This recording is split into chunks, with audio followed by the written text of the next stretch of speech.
Okay, OBS is showing that we have begun to stream.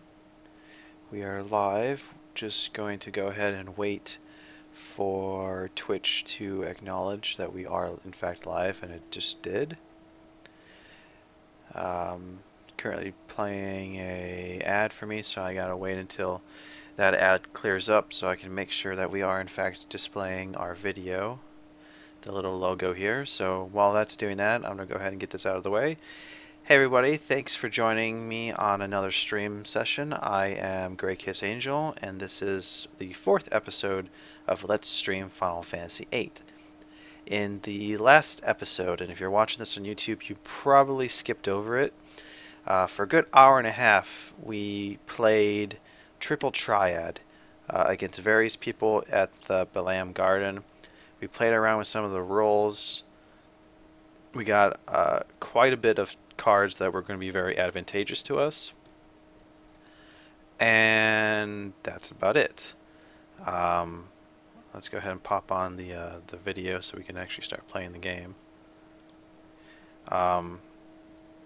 After I decided to call it quits with the stream for the 3rd episode, I spent another hour playing cards to finally get the last 2 or 3 Abyss Worms I was looking for, and I got a few other kind of cool rare cards to go along with them.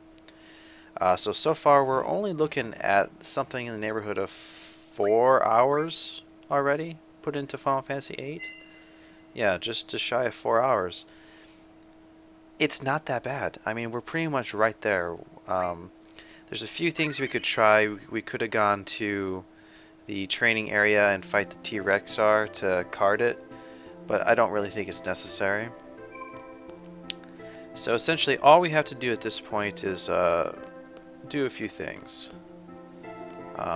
Before we start the SeeD mission, we're going to run over to the town of Balam, pick up some items, just to make sure that we're covered, because we want to be able to cure ourselves, because the trick we're about to exploit does give us a fair amount of chance to win items like potions, but I don't want to rely on absolutely having them, because if we don't have them, then we're kind of screwed and we're wasting all this time. So go ahead and draw.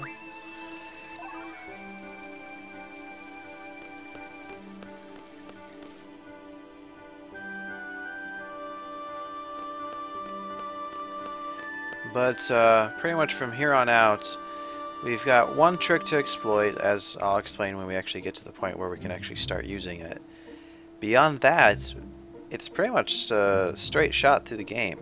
You know, we've already got the basic, you know, we got the foundation of the card deck we needed.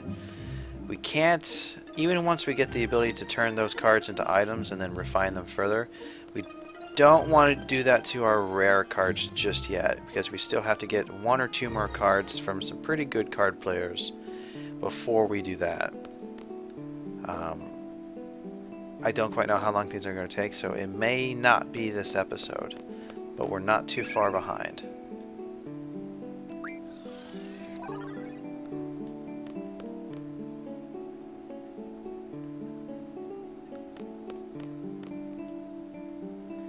Okay. Let's see, let's pick up.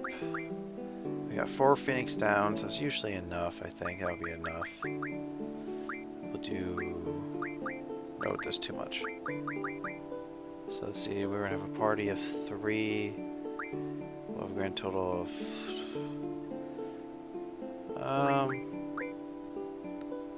We'll do 1,000 gil.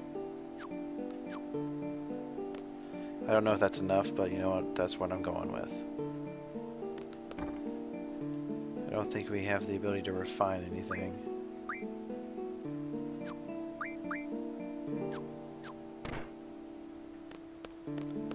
And I don't recall if we can do anything with this.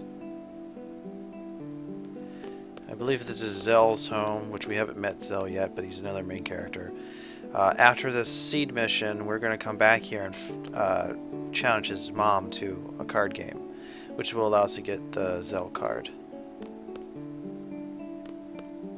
I want to say there's a draw point hidden somewhere in one of these areas. Oh well.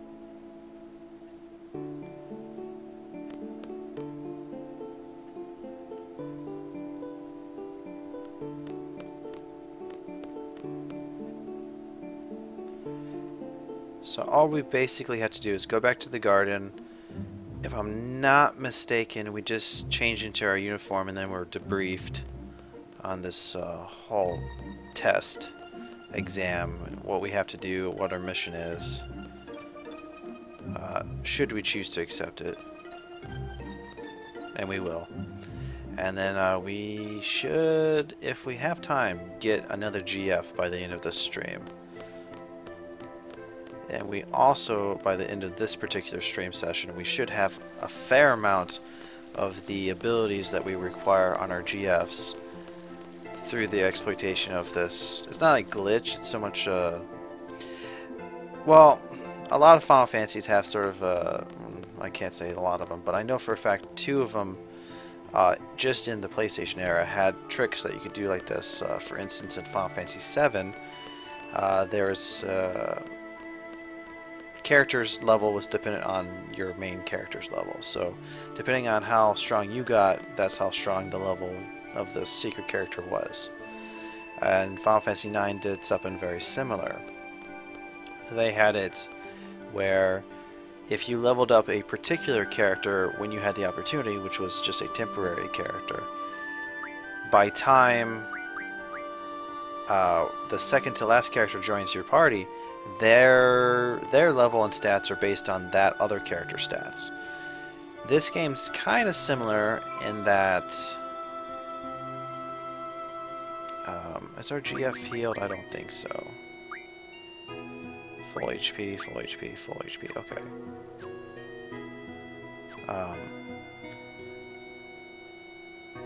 In this one, we're gonna have a temporary character.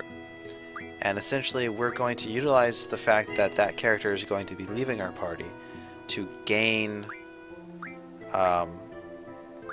experience without gaining experience on the rest of our party that we're going to be using for the entire game. So we can essentially stay low-leveled and learn the abilities on our GFs at the same time.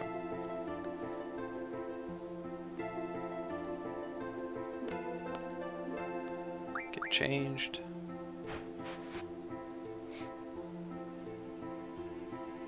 Alright.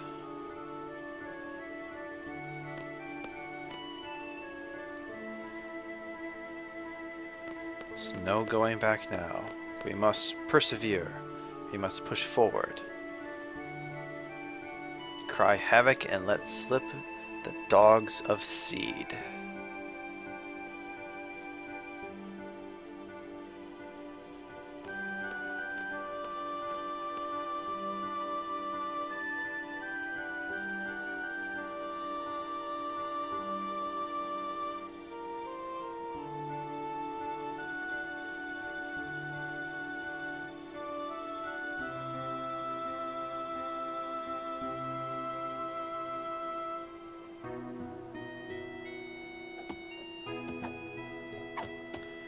Ah, yes.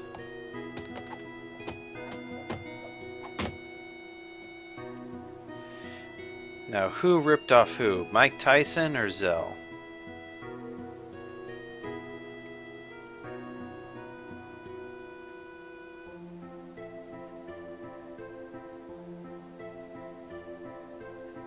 Okay, Zell's limit break is like a monk's sort of, martial arts sparring thing.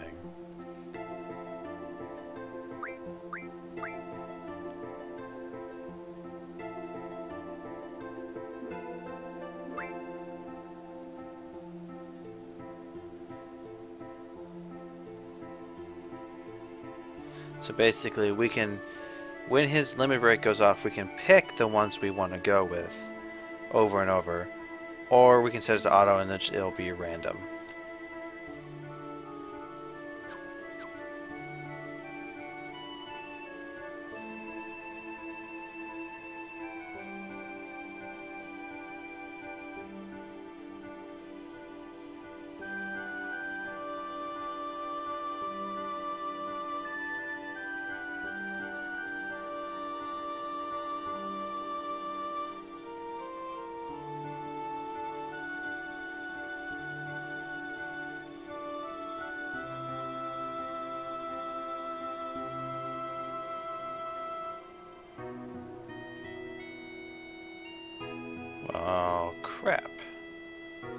They have this kind of interesting sort of rivalry kind of going on. Not Squall and Seifer, but Zell and Seifer.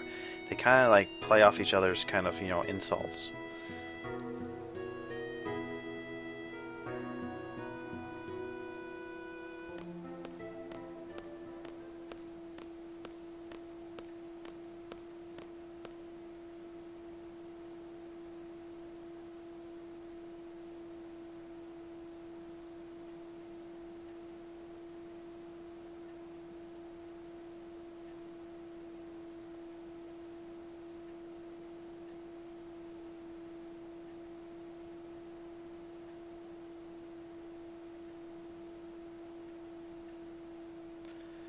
No, don't worry, we didn't lose audio. This is just a completely quiet section, no music whatsoever.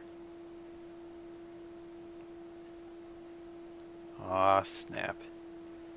You just got schooled.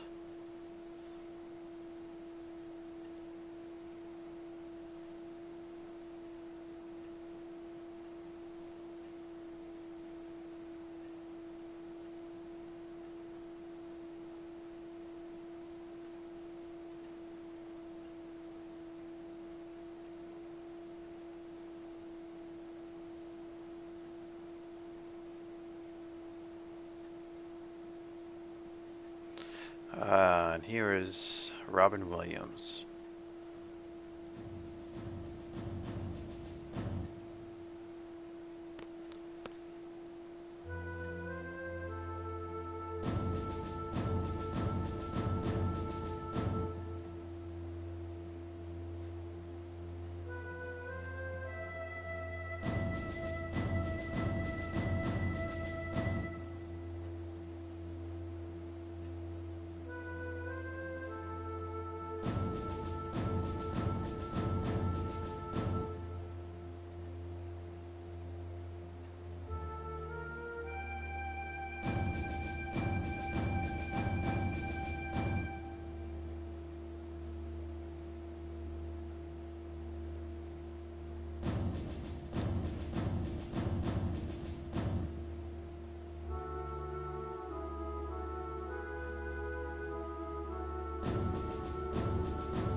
Yes, oh Captain, my Captain.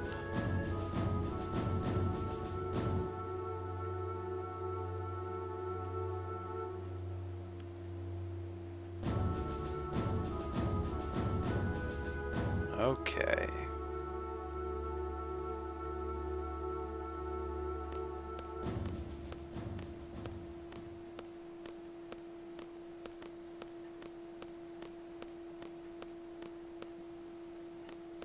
Let's get going.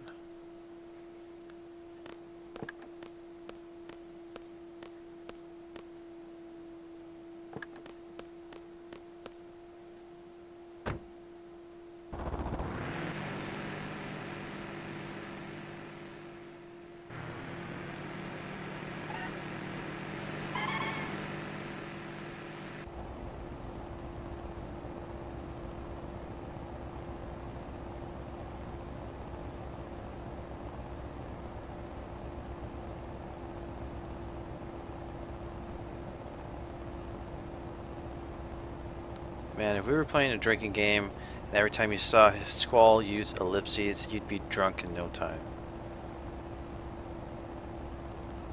In fact, I do believe the Night Hammer was doing something like that.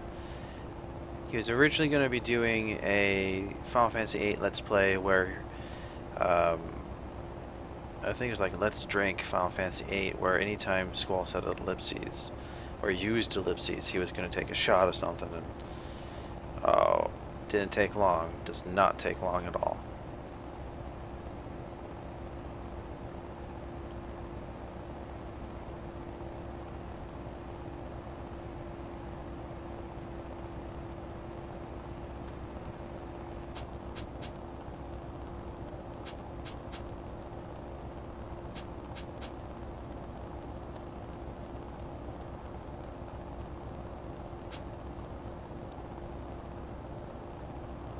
Chicken wuss. Does kind of look like a chocobo with that hair.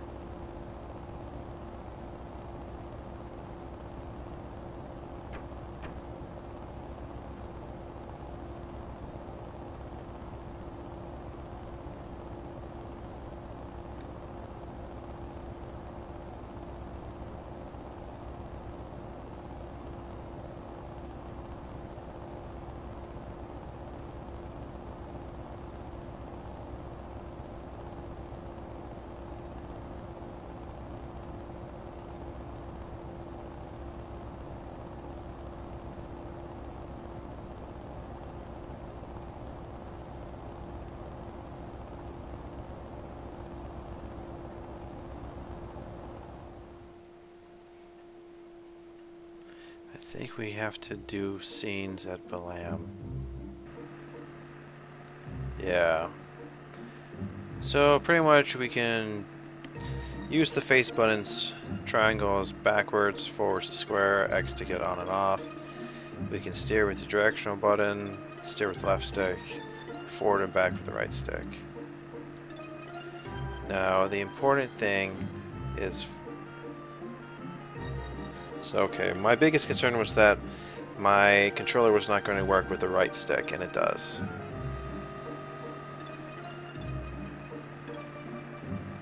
Clearly I have not passed my driving test. I am an elite military force, but no driver's license. God, that guy almost got hit. That was pretty close. What if somebody was going out the other way? What happens then? Somebody really did not design this city to be very efficient.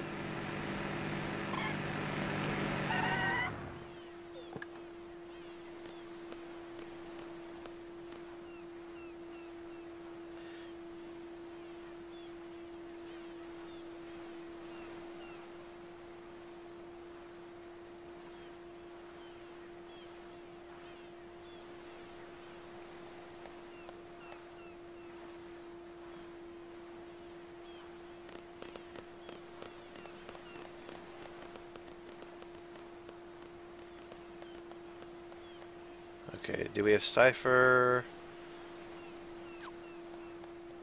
Let's actually do that. We're going to do this. We're going to go ahead and junction off the GFs.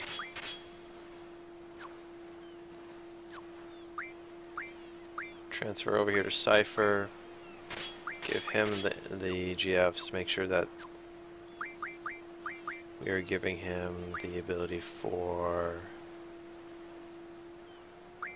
GF, the ability for drawing, and the ability for item. So what we want to do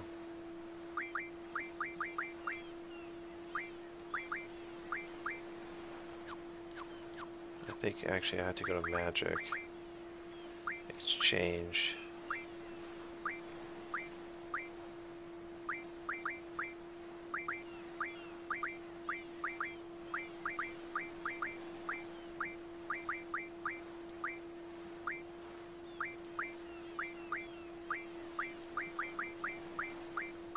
Okay. Oh. Hey, that's actually convenient. Squall's already got some damage done. Because what we're going to be doing is we're going to be killing off Zell and Squall pretty much during the first battle we get when we get to our destination.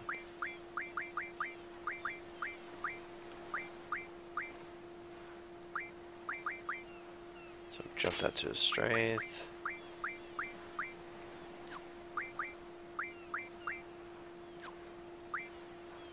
And we'll just leave it at that.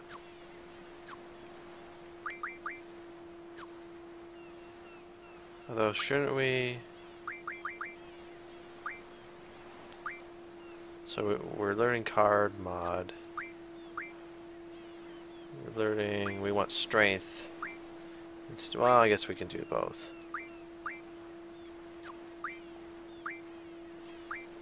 And then we have to do HP after we get the fire magic refining. Now, can we save? Looks like we can. Excellent. I guess I didn't have to go all the way out here to get items. I could just come up here and save that way. Oh well.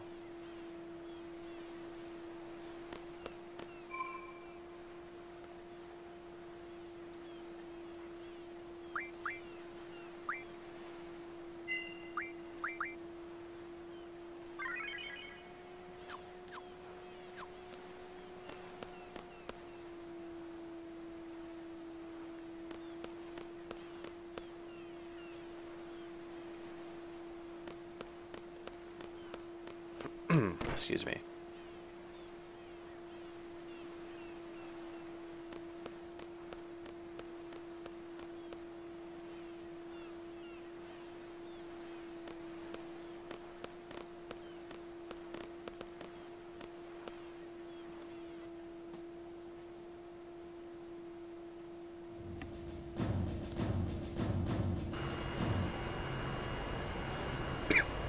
My apologies.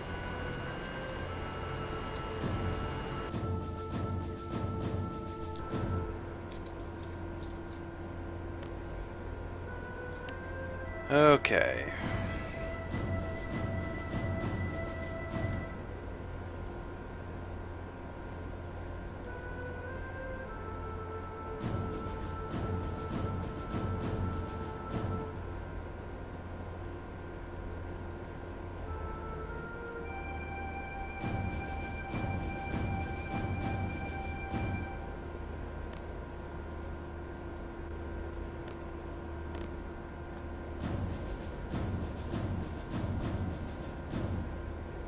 I'm assuming it's Dollet.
All that moving text.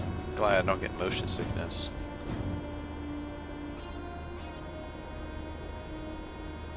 I mean, I understand we're sailing and you know the waves are choppy, but trying to read as stuff is moving around you kind of gives you a headache. I mean, I'm already suffering from a headache, pretty bad already. So this is just, ugh.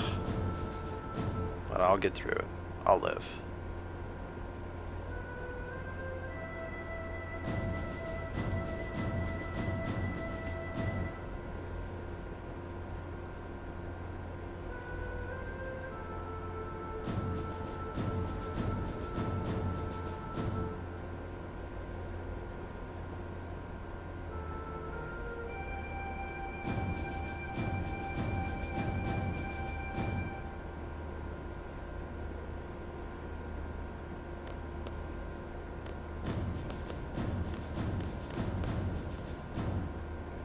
Okay.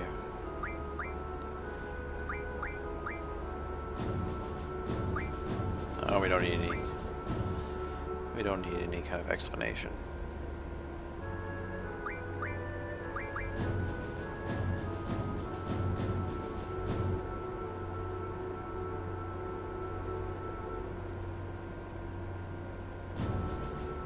Aye, aye, Capitan.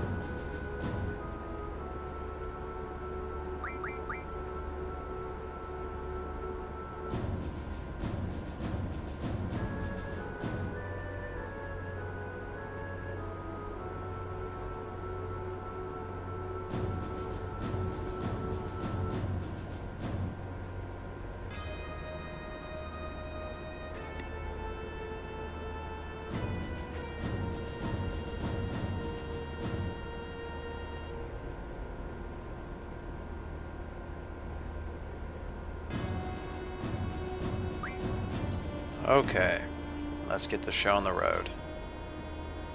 Yes, yes. Don't have to rub it in.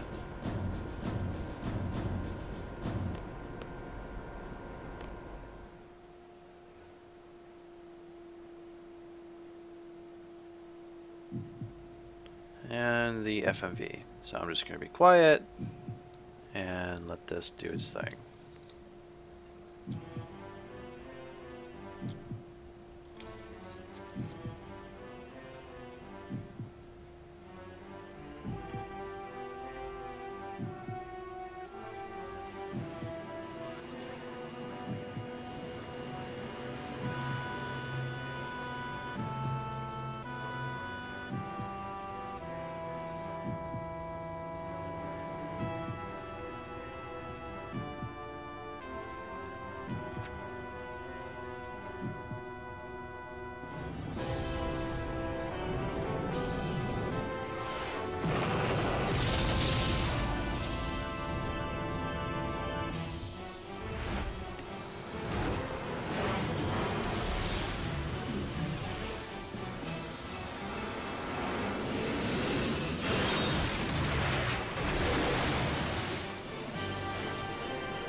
Now, for those of you who have ever played the demo for Final Fantasy VIII, it came in with most copies of Brave Fencer Musashi.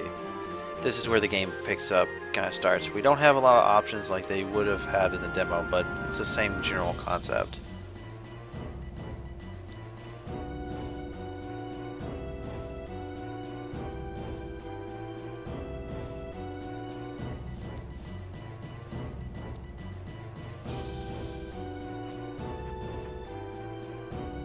And yep, make sure everything is set up.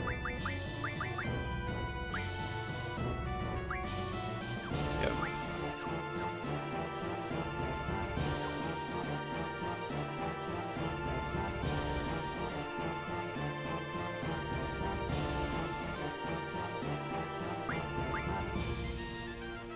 No abilities without GFs, that's right, okay.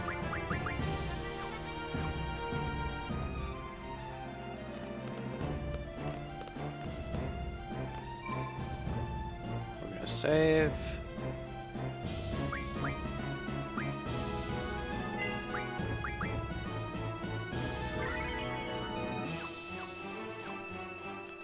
And here we go. Now, are we healed? Oh, no, we're not. Excellent. Alright. Cell is going to attack him. Alright, useless.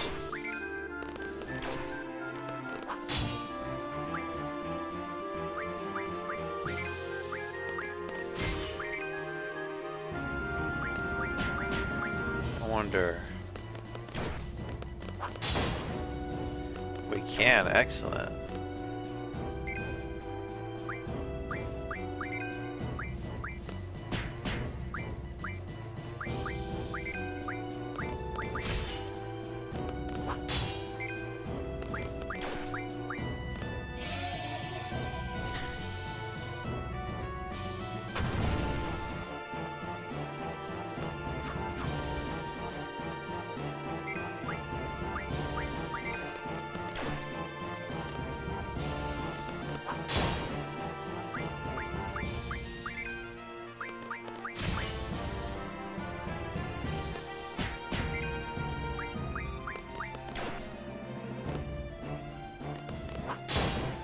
So he's down.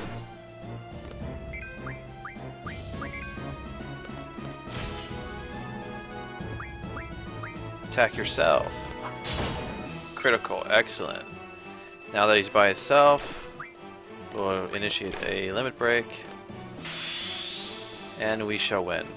So we're going to essentially use Seifer by himself to not level up Squall and Zell. So we're going to level up Seifer, since his limit break's pretty easy to spam. And since we can win some potions and such, it allows Seifer to gain levels, because when he gains levels, it won't affect our party throughout the rest of the game, because when we get them back and we revive them, they're only level 8.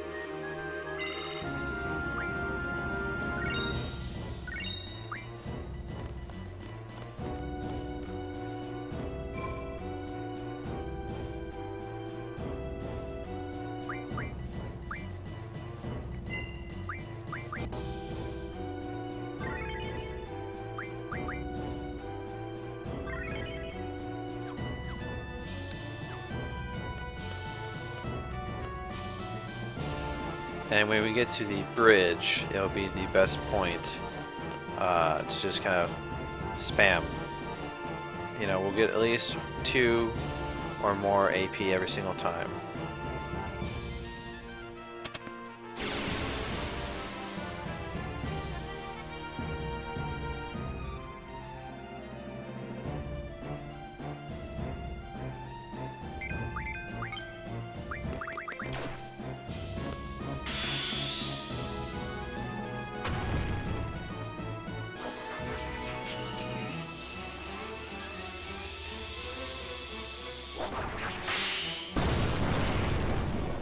See? Easy peasy. Simple as can be. we have more than enough potions to keep Seifer's health up. Because he's inevitably going to take damage. It's unavoidable.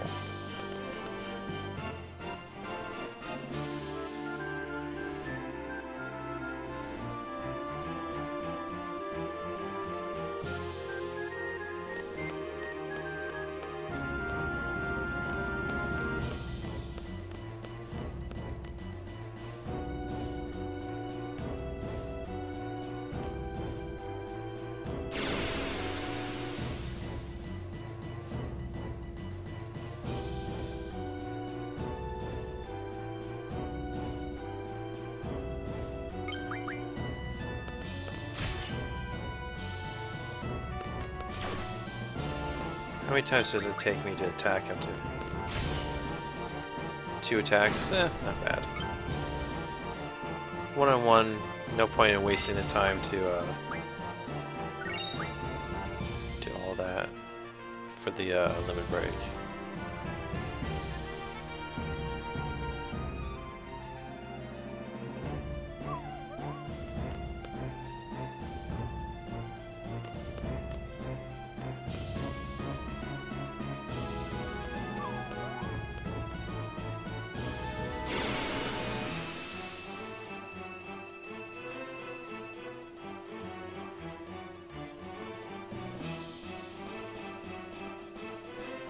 I'm not quite sure what I can draw from them. Or is it easier to cast magic and kill them that way? Nope.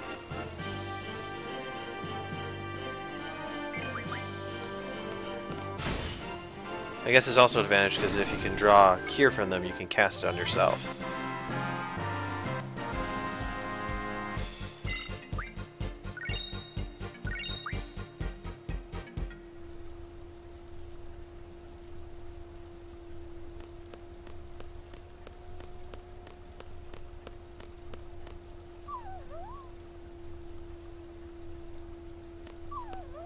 That was easier said than done.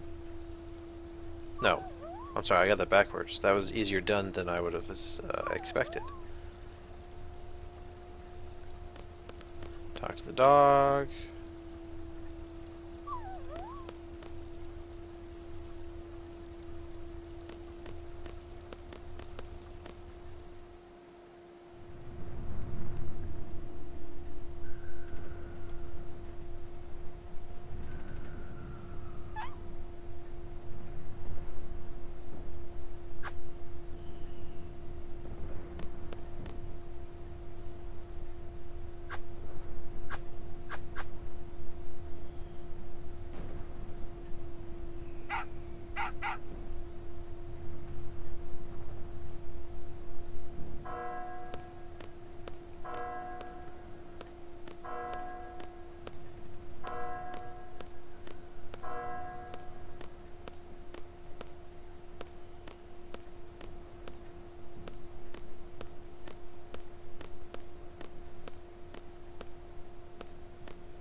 Okay.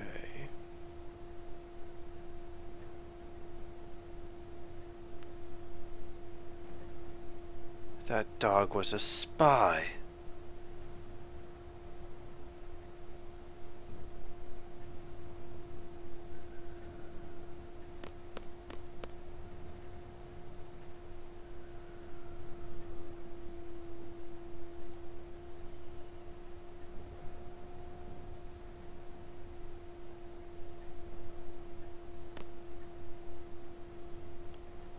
Orders, smorders.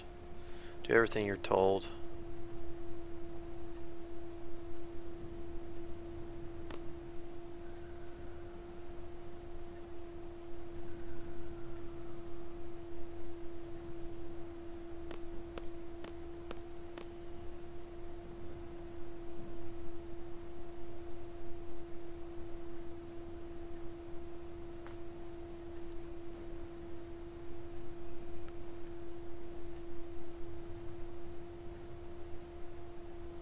let's get going.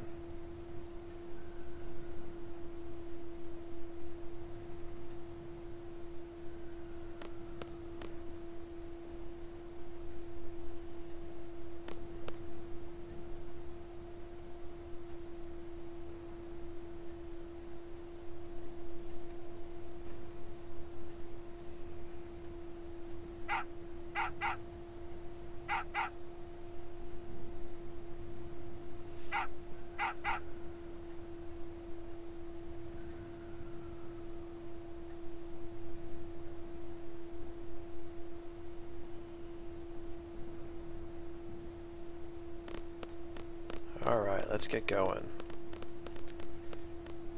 Now what we're doing with gaining Seifer levels while avoiding Squall and Zels to gain levels, as well as learning our abilities, is called the Seifer trick.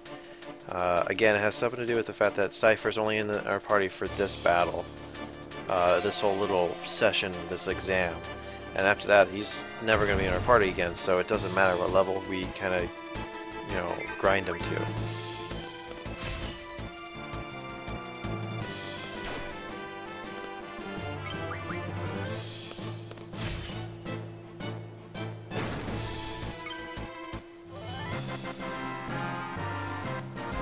I do believe we should learn some ability.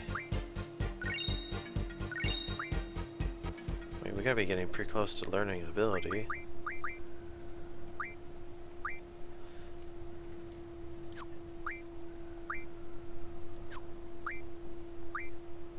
Two more.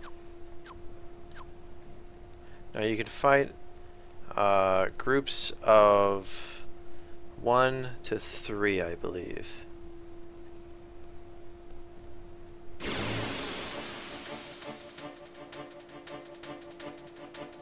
Like so.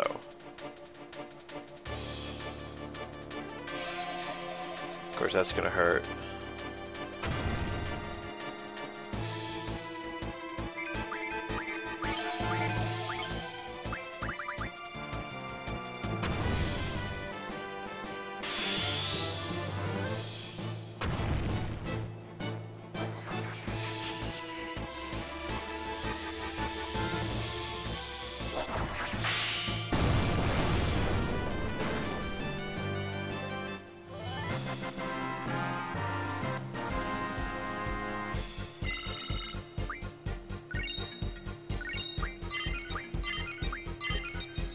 So we have to fire refining magic from Ifrit. So we're going to go ahead and pop in here. We're going to go ahead and use heal him to max. Jump on over to Ifrit. Now the next best thing to give him is the HP junction. So that will allow us to essentially boost our HP.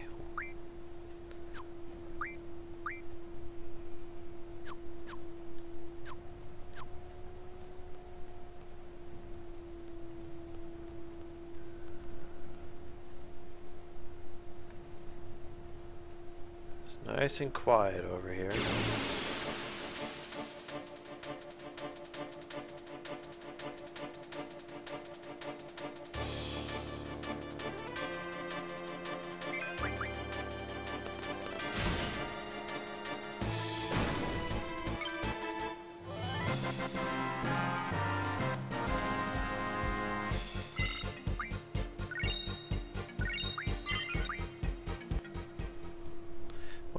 I gotta remember what I have junctioned Thunder. So if we start stockpiling those two when we have those single enemies, Seifer will continually get a little bit stronger with his attacks.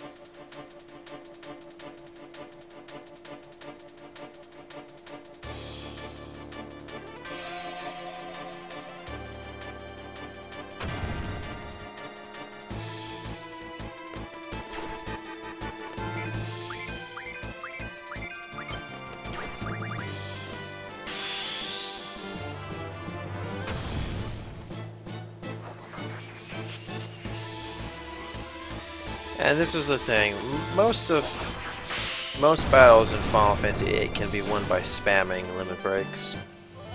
And if you already add to that the very easy way of breaking the game in terms of making yourself super powerful super early, it's really... That was weird. It's one of those things where it just... The game's mechanics on paper probably seemed cool, but in the actual application of it just kind of fell through. I mean, they're not bad, they're not, you know, terribly glitchy or anything, it's just, you know, it's too easy to exploit, too easily exploitable.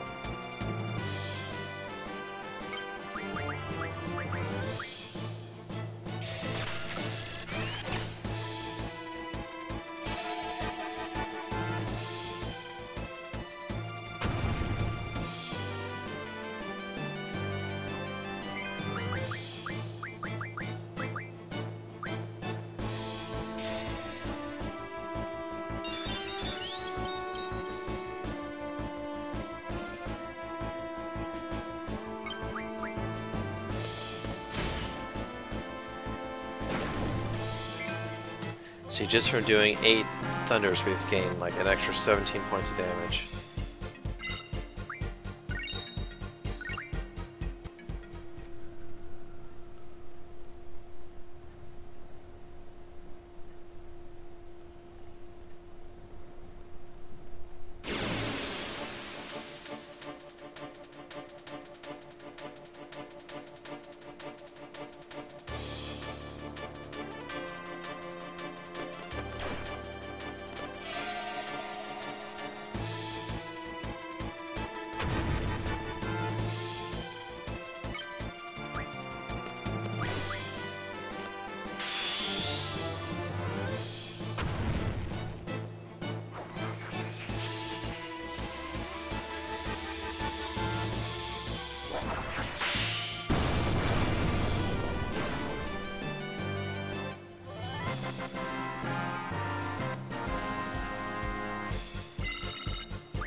Just think, we can start refining those potions or selling the potions, really. So it's really just a nice way of getting some money or getting some, you know, free cures out of it.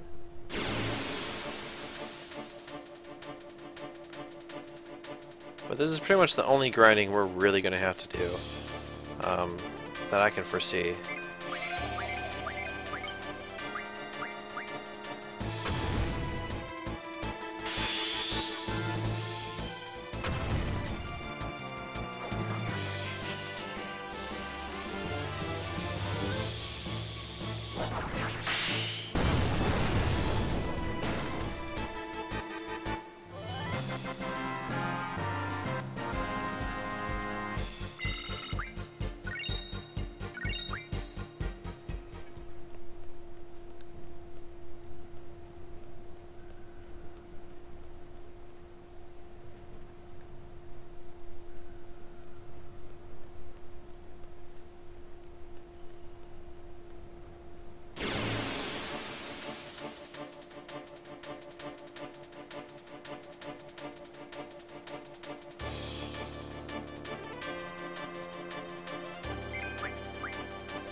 Keep them coming.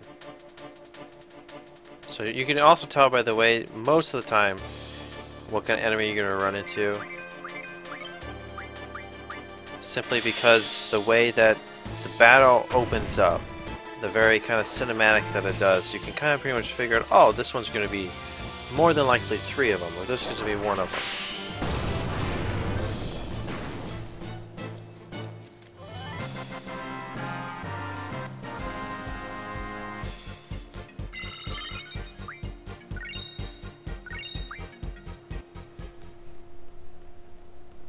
Let's stay in this little section. Maybe we can somehow trick the RNG into giving us 3 every time.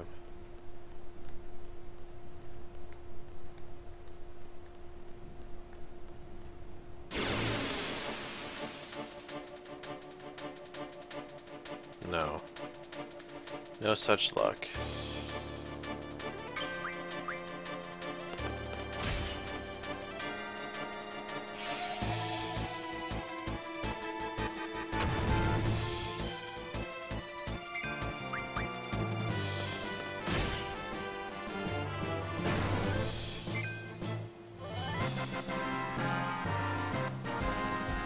I'm pretty sure that by using this trick, when we take on the boss of this little mission, Seifer's not in our party anymore.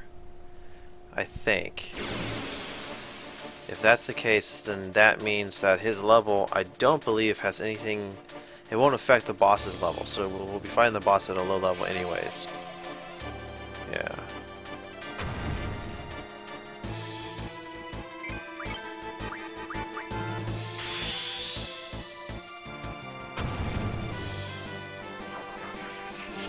I just wish that his damn limit break didn't take so much time to perform. I mean, it's efficient, but jeez.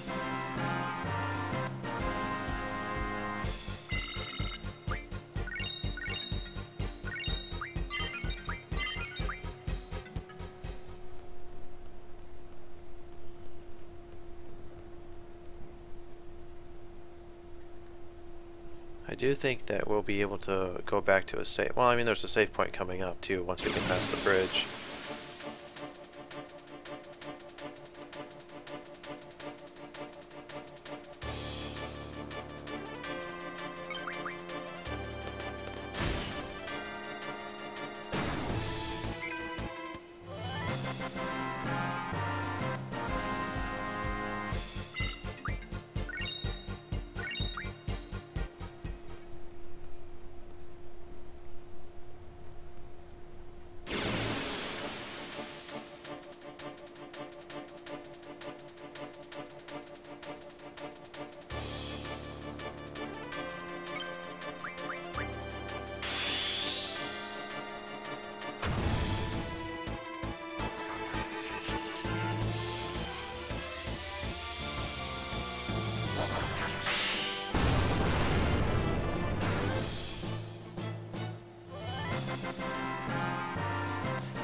Oh, I'm sorry, Gozniz?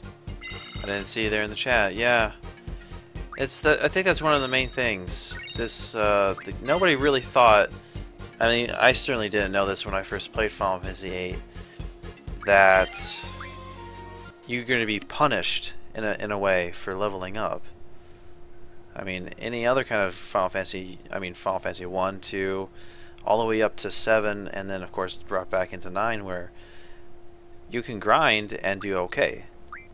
But in this game, it's like, you grind, you're not gonna like it. You're just gonna make the enemy stronger. You're not really doing yourself any favors, and it kind of forced people to either be terrible at the game, spam GFs to kind of protect yourself, or the ones who were truly dedicated would have to understand and comprehend the junction system, and that's where you can exploit it, and that's what you get. Alright, Shiva just learned Vitality Junction. We want to go ahead and jump up and to start learning Strength. HP's almost halfway done. And we're more than halfway to getting the card mod ability. Oh. Why is that doing that? That's weird.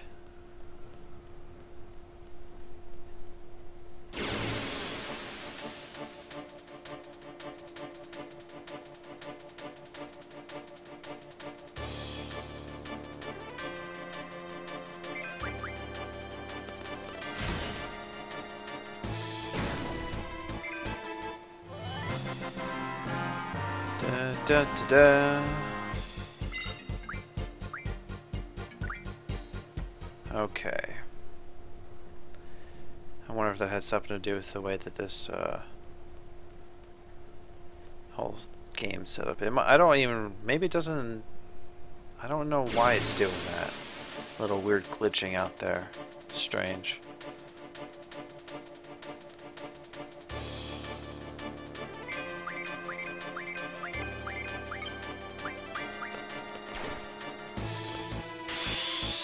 no mercy.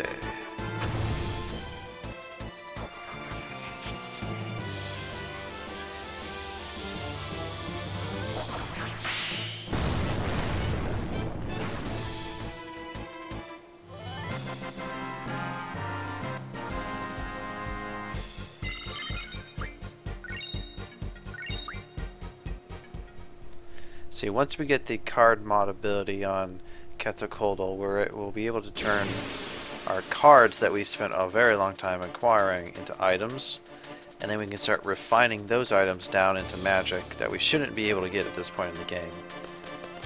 And then we just start augmenting our powers, and it's just straight Easyville from there on out.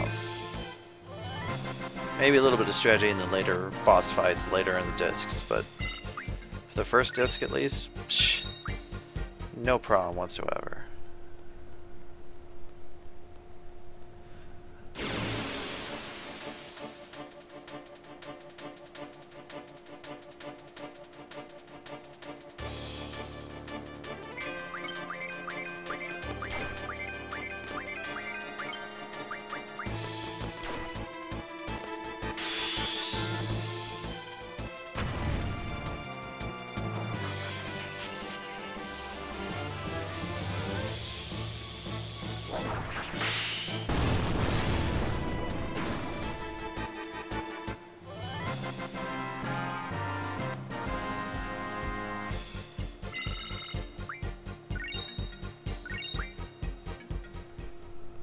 I think once we learn card mod, we'll try going back to that save point just to see if we can actually save, so that we can kind of, keep progress without, being like, okay, now we have to start all over from scratch because something messed up or I got killed, which I don't think is going to happen. Oh, how much will I be using draw on enemies? Very infrequently. I know that for this particular mission, when we get to the boss, we want to draw the next GF out of it. But in terms of actually drawing in order to augment our strength, practically never. Only in this little grinding section, because they have cure, so I don't have to waste my potions that I get from winning the battles. There's a few enemies you want to get some certain magic from some other different ways, but for the most part, it's just straight up leveling Seifer so we don't gain levels on Squall, so the enemies don't get stronger, and using this as an exploit to gain our necessary abilities on our GFs to break the game super quick.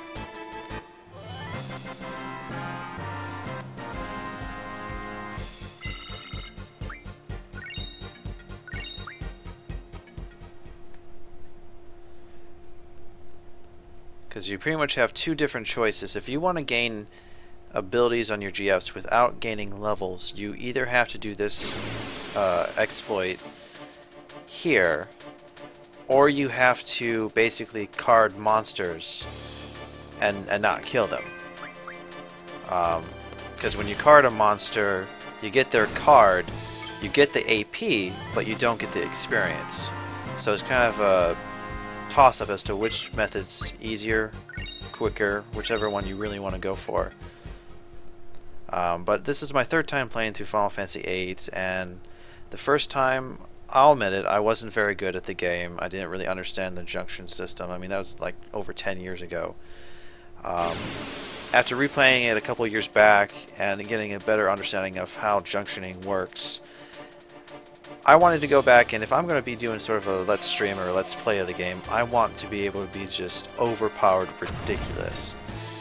I mean, there's other things you can do, like getting like Squall's best limit break by the end of the first disc and other things like that, but that's not really what I'm doing. That's just too much work for not that much reward for me. Especially how easy it is to spam limit breaks. Even if I wanted to, I don't even need the best limit break. You just keep using the level 1 limit break and it's nothing. But see, Seifer is already level 13 and that's not going to have any effect whatsoever once he leaves the party.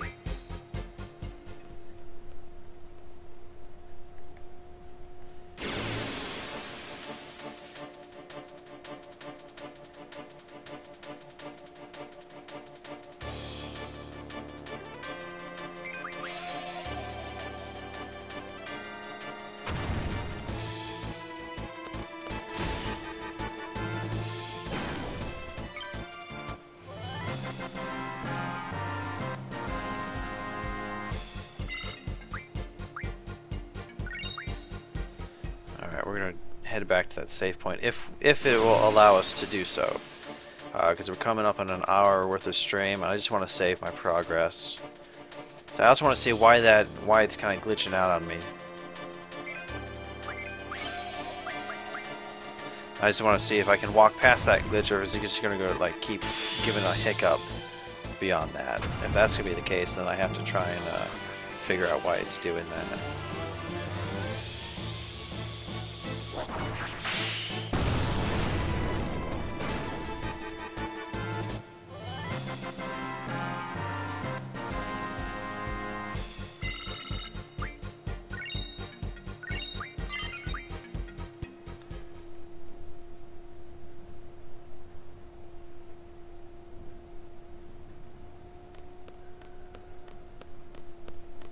Can we go back to the save point? I don't see why we couldn't.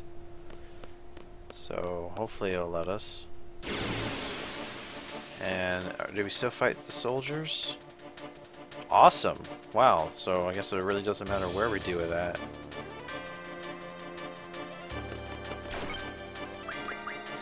I think the reason why the person I saw that was sort of explaining how this is done, they did it on the bridge just because that's the best place to get into lots of battles.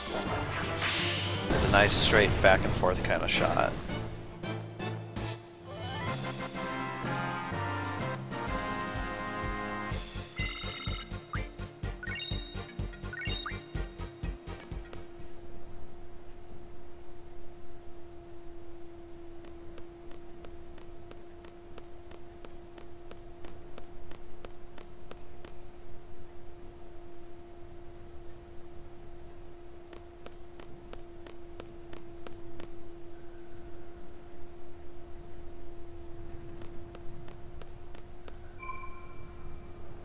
Excellent, so we can save our progress. I like that. Go ahead and save.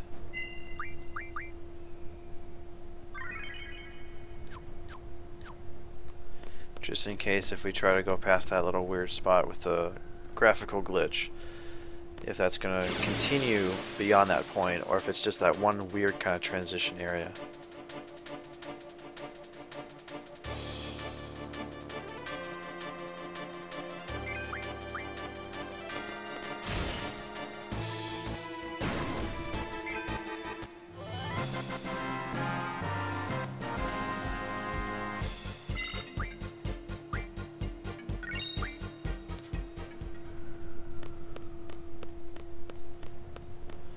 Since I'm in the middle of playing, I can't really type on my keyboard.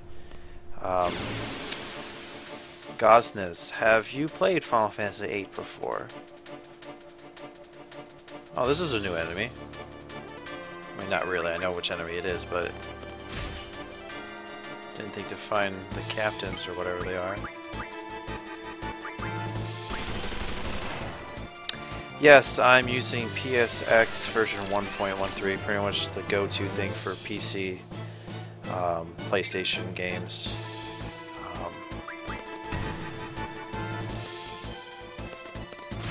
I have it on my PlayStation Network, my PlayStation 3 obviously, but the capture device I have pretty much is going to give really choppy, low resolution video, so this is about the best way to go with OBS for streaming to Twitch and then exporting it straight to YouTube.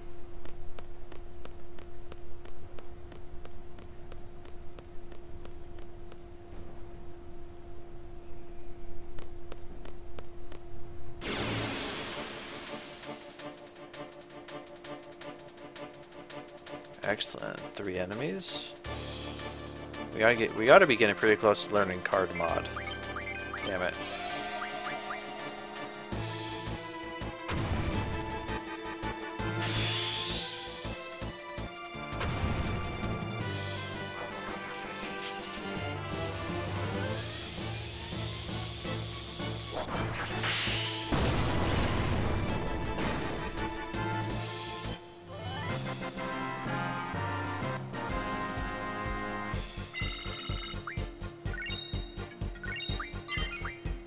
Okay, so effort just that. Ah. How'd that go for him? Pretty good stream? The entire game, or just playing around, messing around with it?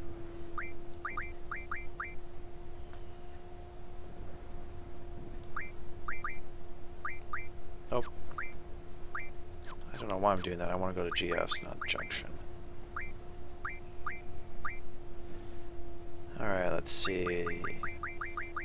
So now we can actually start boosting Seifer's HP if we wanted to.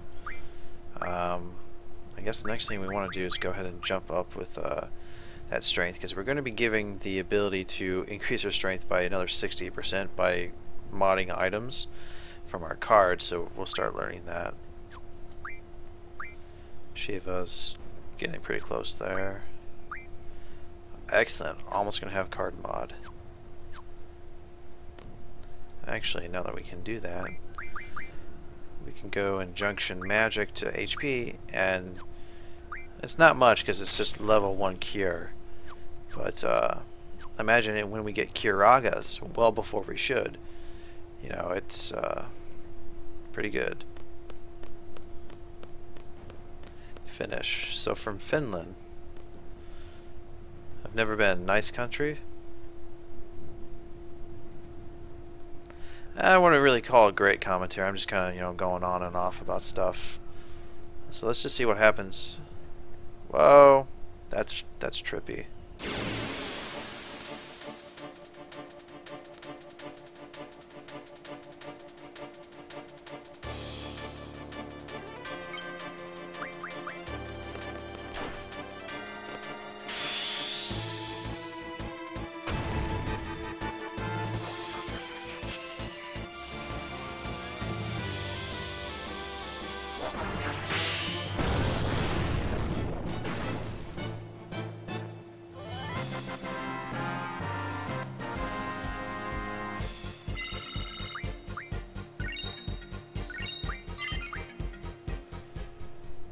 So I think what I'm going to do is stay away from that corner of the bridge. We're going to get the necessary abilities on our GF, head back to the save point, save, make a mad dash back over here by the end of the stream, push on to the next, sort of the next screen, just to see if the emulator doesn't keep, you know, glitching out like that. If it does, I'm going to have to take a look at it offline and try and figure out why it's doing that.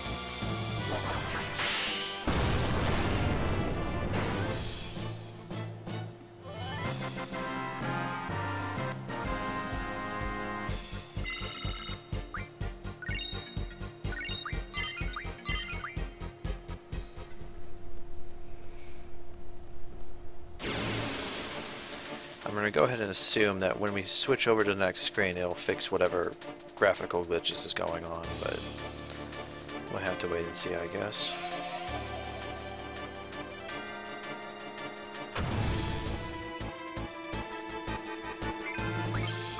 Damn it, I didn't mean to skip that.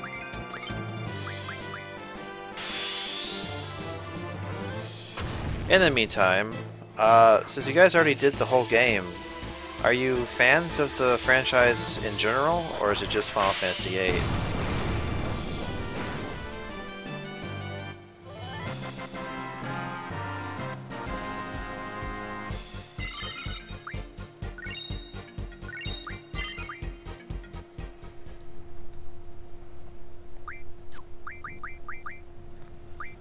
Okay, so now that we've learned card mod, there's a few things we want to do next. I mean, we can do the Thunder Magic Refine, which is obviously going to be important, but so would be HP. So we'll go with Thunder just because it's smaller. And go from there.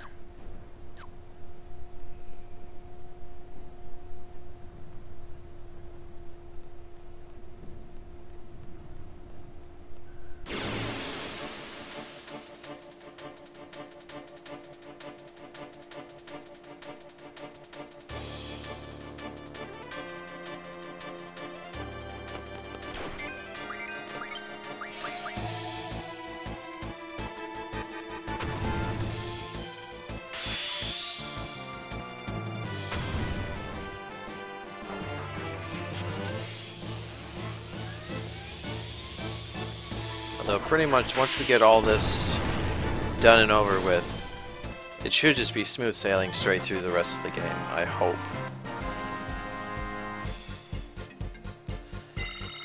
Yeah, 8 was never my my cup of tea. The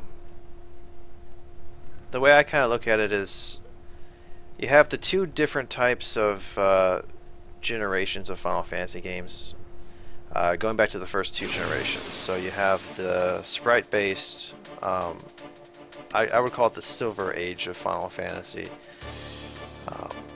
You had the classic Final Fantasy 1, and then you get to the next point where the next great game in the series is Final Fantasy IV, so that introduced the ATB system. And then they skipped over 5, which has a really good job class system, and they went straight for 6, which arguably is by far the best sprite-based Final Fantasy game. I wouldn't necessarily call it the best Final Fantasy game out of the series. I didn't like how they kind of had they bit off more than they could chew with their cast of characters. But then you move on to the PlayStation era, which I consider the golden age of Final Fantasy. And it really had like two peaks. You have Final Fantasy VII at the top, and then Final Fantasy IX. 8 kind of fell somewhere in the crevice in between. And the odd thing is, a lot of people complain and always like to debate and fight over which is the best Final Fantasy game, Final Fantasy VI or Final Fantasy VII. Both are very popular and they have a die-hard kind of dedicated fan base. But few people point out the similarities between them. There's so many similarities between 6 and 7 that really the hate for one or the other is really not justified. It's really just come down to personal opinion. 7, I think, is the best for what it does, whereas 9 captures the best quality of the Final Fantasy feeling and sort of the setting and the spirit of the series. And I suppose that's the reason why it's Sakaguchi's favorite. And I personally think that if the Spirits Within would not have done so terribly, he probably would have still been in charge of Square. They probably wouldn't have been so terrible after merging with Enix, and we probably would have gotten a lot better Final Fantasy games since then.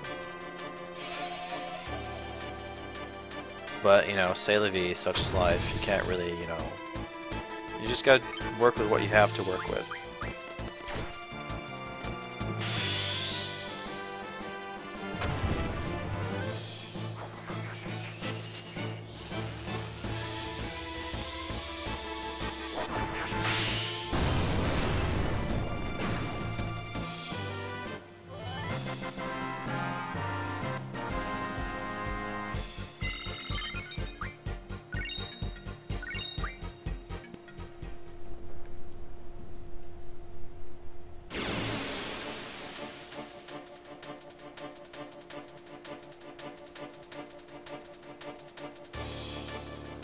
The only thing I wish you could do, even though we're doing this exploit to easily get really powerful, I wish these enemies could give you more AP. I know you can spam and grind on the one sort of pseudo-boss that comes after the boss of this mission. Final Fantasy XII is a mixed bag for me, and I guess I can owe some of it to this game in a weird way. I was actually just thinking about that the other day as to, since I played Final Fantasy VIII when it kind of around the time that it came out, and you always remember in the training center you got to fight the T-Rexar, which, you know, if you're doing things, you know, the right way, isn't too terrible to fight. And then when you get, let's see, let me figure out what I want to do next. I guess the next best thing, just we'll do boost, just because it gives us a little thing.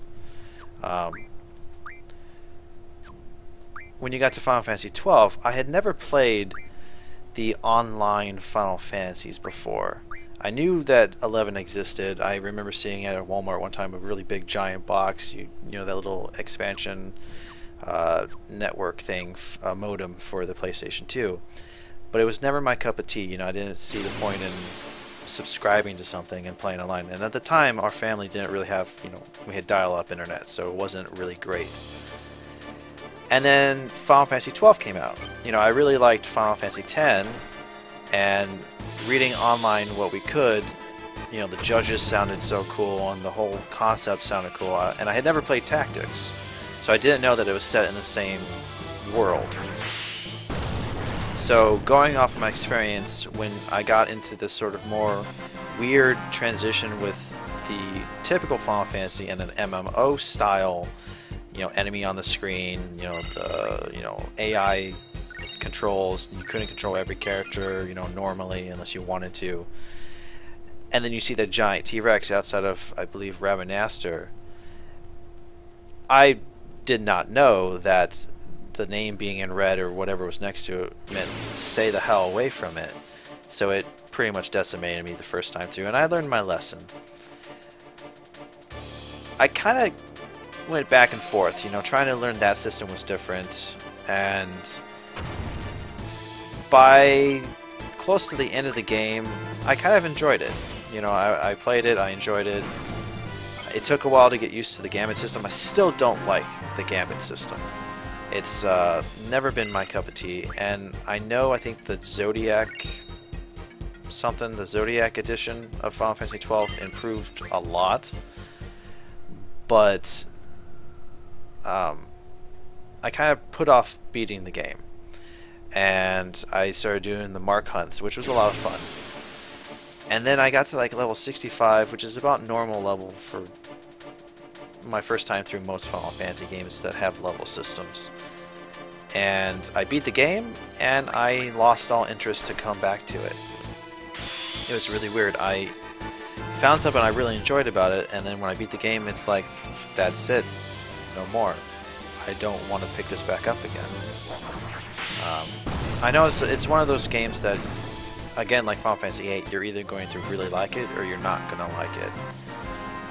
Vaughn is not the kind of character that I would have seen to be the main character. Bosch seemed much more of a logical choice, as would Balthier.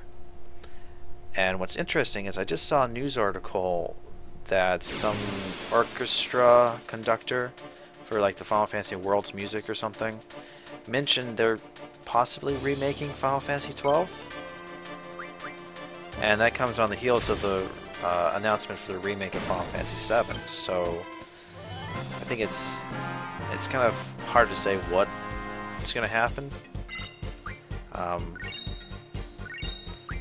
I don't know. I mean, I don't know if you've played the remasters for Final Fantasy X and X-2, but they changed a few things. I mean, some of it's for the best, some of it's not. So I'm not quite sure what... It might actually not be a remake of 12, it might just be a remastering. But I don't know. It's so-so. It's not the worst. There's definitely fun to be had for 12.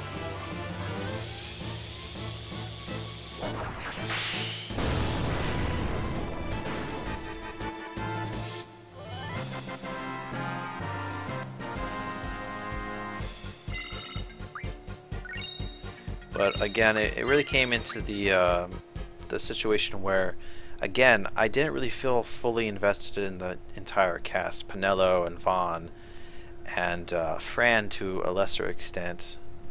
It was I really wanted to know more about Bosch, Balthier, and Ash, and that's pretty much it.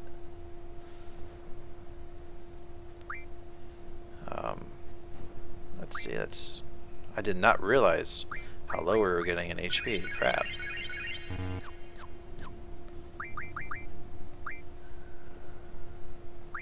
Alright, so we're almost done with the Thunder Magic. We just learned Boost, so let's go ahead and do... we'll go with Vitality, 20%. And and Inferent is halfway to learning that. So we want to learn the Thunder thing, and then I think start working on HP Junction. But in the meantime, we're going to jump back over to our save point again, since we've reached kind of another kind of I would call it a checkpoint in a way.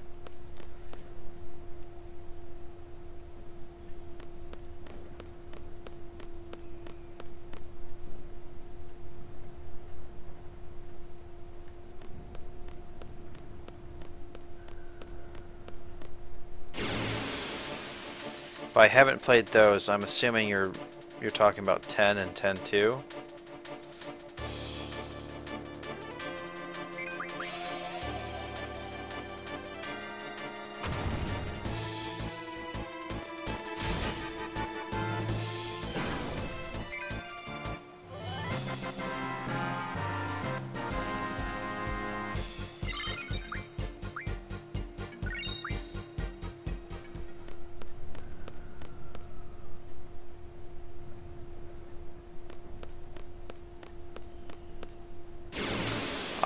Yeah. It's for the most part, I haven't played 10-2 yet, but I did play through 10 again, and it looks gorgeous, except for a few things. The character faces are creepy, some of them. Specifically Titus's, or Titus, his face is downright made of nightmares. You know, it's creepy. I don't know why they changed it. It was fine before. It just looks messed up now.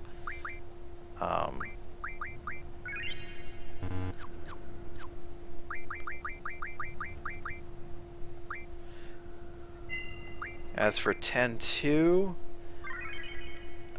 I really liked Final Fantasy X's battle system, the turn-based sort of strategy element to it, but I didn't really care for the sphere grid because it took away the traditional leveling system, and that's something I really enjoy in the Final Fantasy series. So when 10-2 brought the level system back, that was amazing, and the job class sort of concept they had going on with the dress sphere system was also kind of cool, but the decision to go sort of Charlie's Angels and mission based was such a weird thing. I'm ashamed to admit I have over 130 hours in my original 10-2 save file. I got 100%. I got the super secret perfect ending. But even though I have the remasters and I'm sure they're fine, I'm almost hesitant to jump back into it. I don't think my sanity can handle it.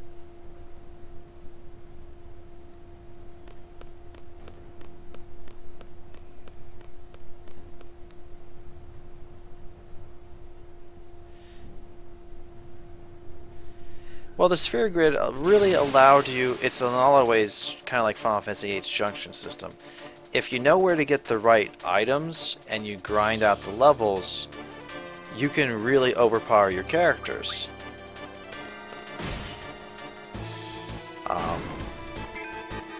But when you don't have the necessary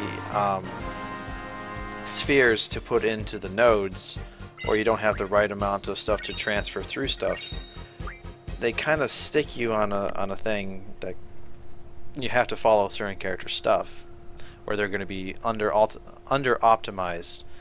Let's just see what happens if we go to the next screen.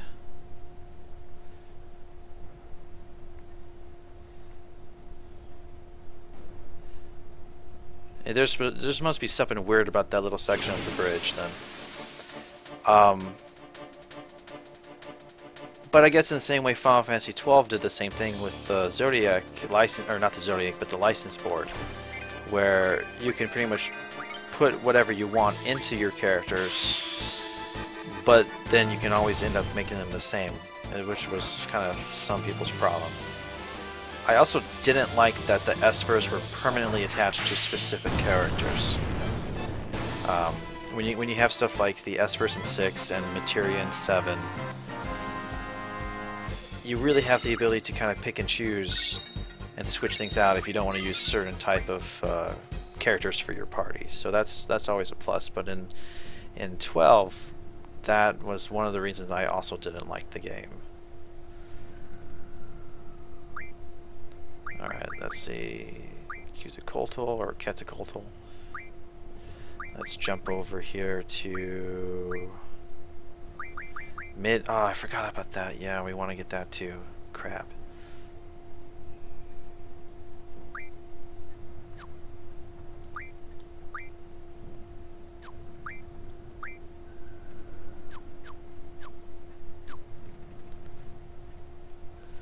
I've never 100% completed the sphere grid.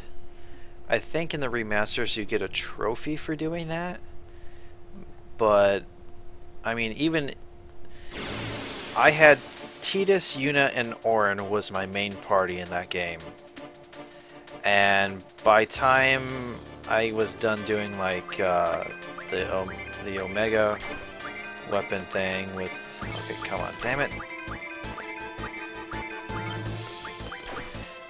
You know, I fought Omega Weapon, I did the whole monster capture battle arena thing. You know, Auron, Yuna, and Tidus had the break damage limit, break HP limit. They had their ultimate weapons. I had 160 hours in the game. Probably more than that, actually. I'm not sure if he remembers this, but one time me and the Nighthammer were playing Final Fantasy X. We both had our memory cards at his house, and they were both plugged into the PlayStation 2.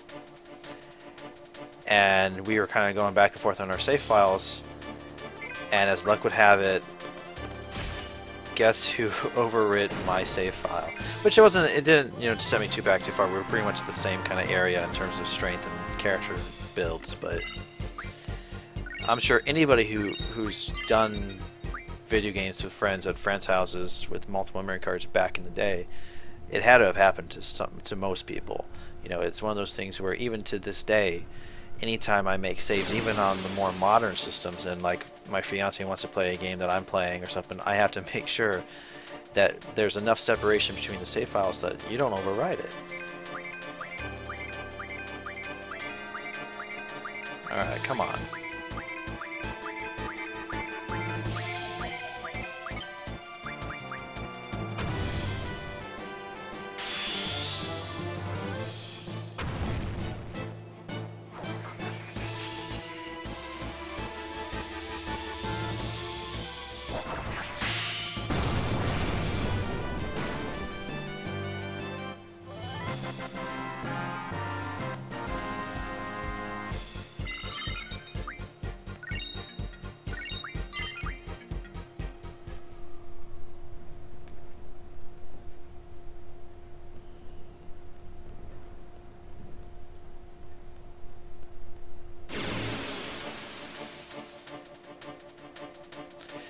Another good thing, another good thing about the remasters of 10 and 10.2, or I'm pretty sure, I know for a fact it's 10, the Dark Aeons make an appearance.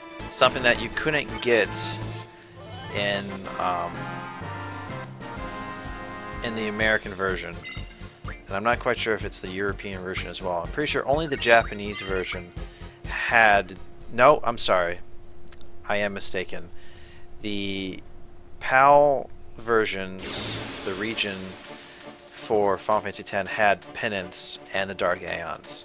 North America did not. That's the difference.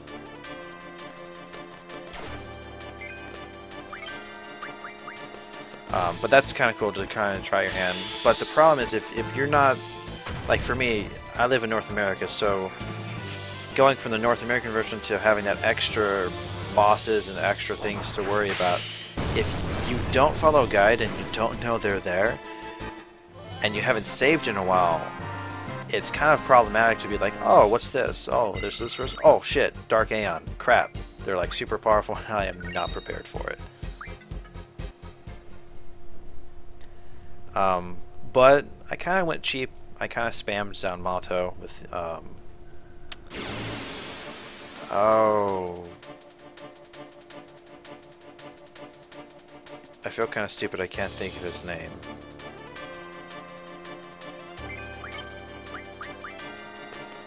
Don't tell me. It's like on the tip of my tongue. Drats.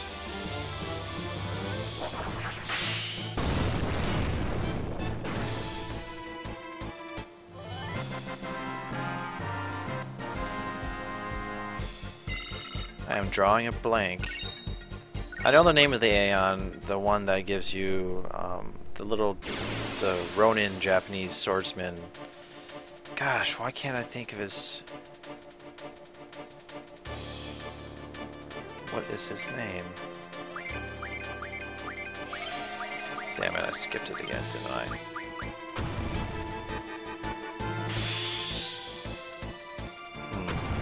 I? You know, the damnedest thing, it's gonna come to me at the least ideal moment in time.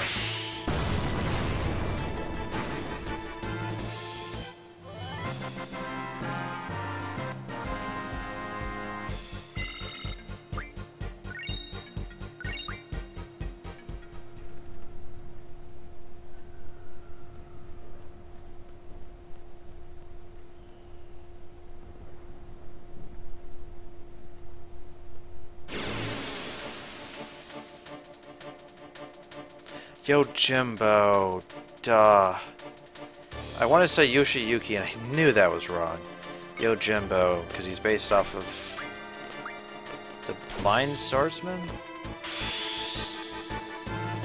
Yojimbo. Yeah, something like that.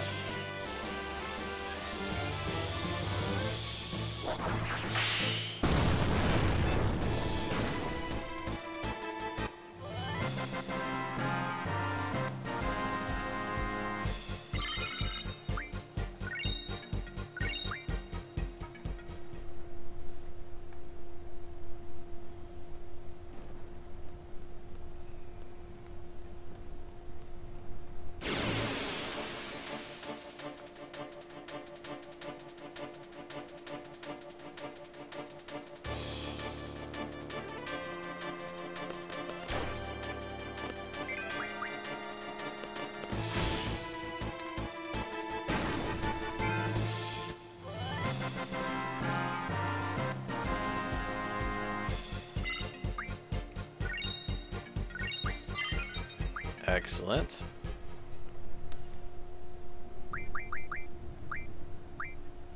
Alright, so we're almost halfway through the mid-magic refine.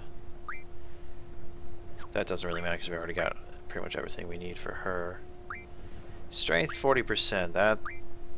That's another thing we're not gonna bother to grind that out just because there's no point. Streaming not very long. I had a bit of a history doing Let's Plays for a while. I kind of started in 2009, back when YouTube, and quite frankly, my own sort of setup was very, very primitive. I did my first Let's Play was Final Fantasy IX. I had a laptop for college, really crappy, like $10 stick microphone. I had a very cheap recording program, a very cheap and inefficient audio recording program that wouldn't work with the recording of the game. So combine that with having to voice over whatever I wanted to put into the thing, put it all together, Windows Movie Maker, and a 10-minute time limit on YouTube. It was very, very amateur. I Let's Played games for about the next 3.5 years. I've popped back on every so often, but life has kind of gotten in the way a bit. And there's nothing wrong with that. It's just, you know, working for a living and then trying to find the free time to actually play the games that are just building up in my backlog. Let's Plays have kind of felt more like a job than having fun.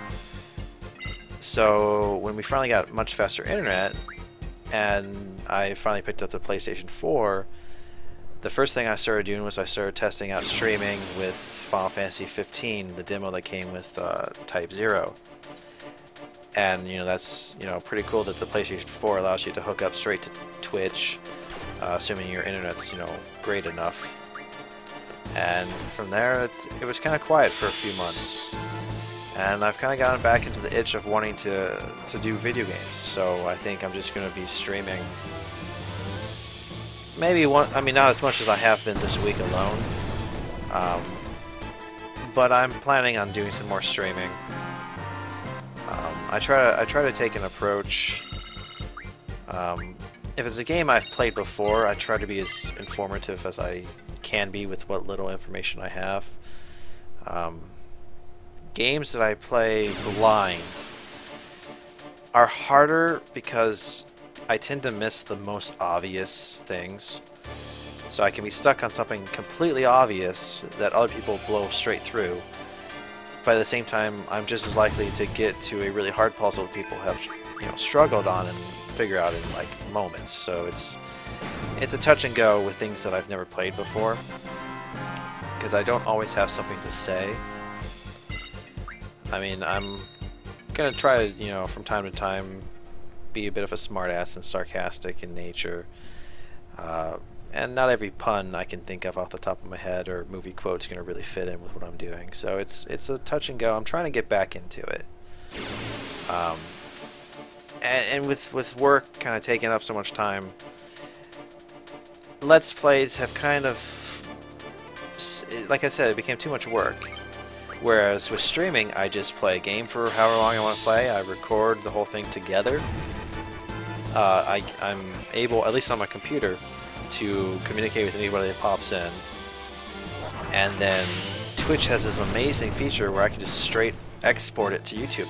I don't have to touch any kind of editing software. I can just be like, here's my gameplay, enjoy it, don't enjoy it, it's up to you. Here you go.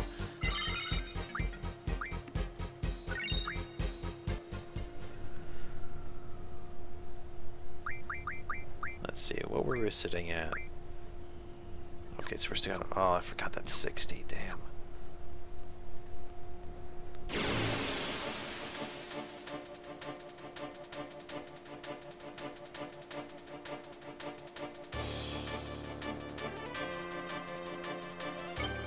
Oh, damn it.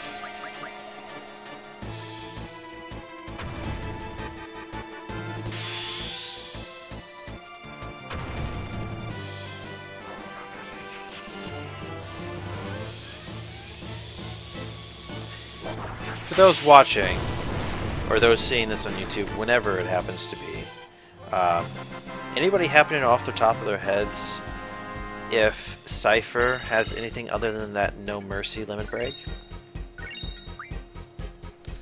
And actually, I'm going to feel like a complete idiot if I jump in here. No, it looks like just the No Mercy special. It's crazy to see how streaming's become so well, it's not just accepted, but when you have stuff like Let's Plays, when I started Let's Plays, I mean, YouTube had been around for several years, so I am by no means a pioneer at it. But at the time, and even leading up to several years into doing it, we went through that stage where everybody was kind of in a frenzy, because video game companies were like, oh, that's copyrighted material, and you're stealing our work, and you're blah blah blah blah blah. And what ended up happening is, it's very unique to see that most companies, even from small, very private development teams to even large corporations, are seeing that with our internet culture and people really getting into this stuff, it's such an easy sell that if they make good quality games, or in some cases like Goat Simulator, where it's so crazily broken in such a short period of time, it's, you know, free advertisement for their game. But even to this day, you know, you still have companies that, despite despite Let's Plays and streaming and all sorts of stuff like that becoming more mainstream, it still has a situation where some companies just don't get it. They don't get it, they just refuse to go along with the modern times, which kind of limits people like me from just picking up and doing any game whatever you want, because certain companies are more prone to being completely not okay with it.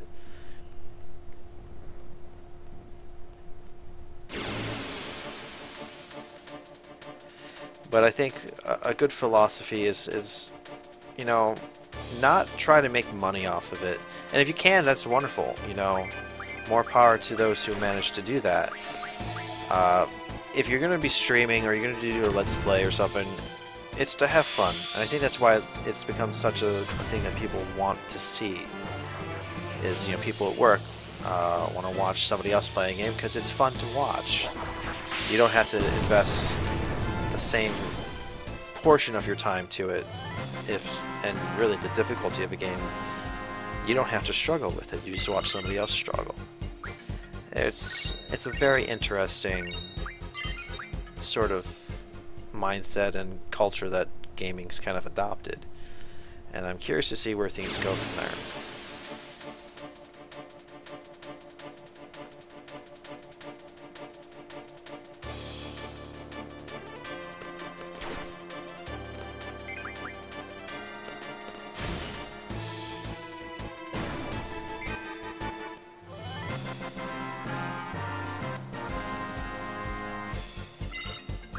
Of course, then you have stuff like Twitch Plays Pokemon, that really interesting sort of algorithm where people were able to just straight up, you know, enter commands and the game played itself. I never got to watch the entire thing. I did see, you know, a little bit on it when it was hitting the news and stuff like that. So it's just interesting to see stuff like that.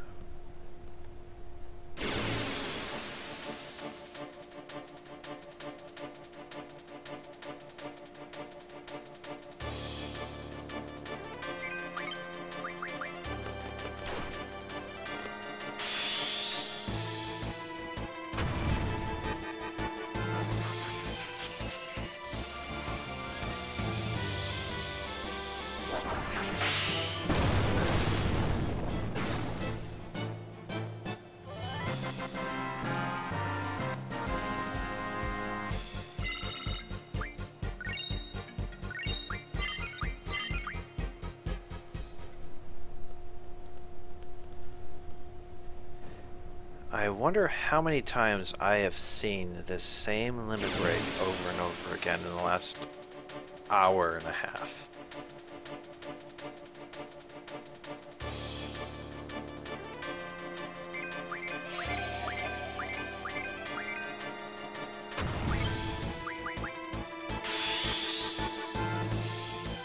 The Twitch Plays Pokemon. That's another series that kind of hit or misses with their games, and I really wish they'd come up with another one. The metagame in Pokemon X and Y was amazing. The remakes of Ruby and Sapphire were eh, but I like to see the next generation. It's been long enough, you know. And I grew up on that kind of stuff. I was a kid when Pokemon first came out. And actually, ironically enough, even though Final Fantasy IX was the first Final Fantasy game that I ended up playing, if you want to get technical, Final Fantasy Legends 3 on the Game Boy was the first one I ever played, back when I had a Game Boy Pocket. Back in the day when you didn't have backlight for the screens, you know, you had to keep changing the batteries on your Game Boy. Everything was in black and white.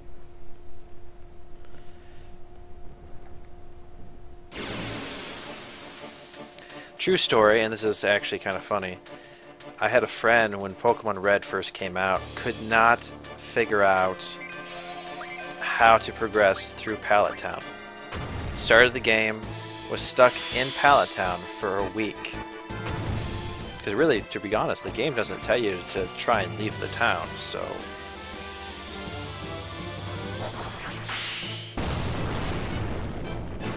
It's a story that always makes me smile when I think about it.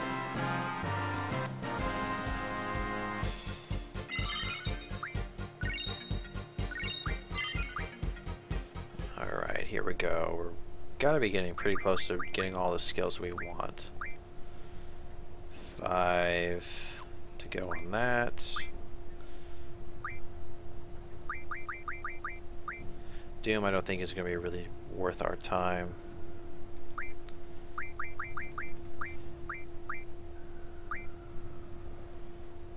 But we might as well just jump into Vitality 40% just cause.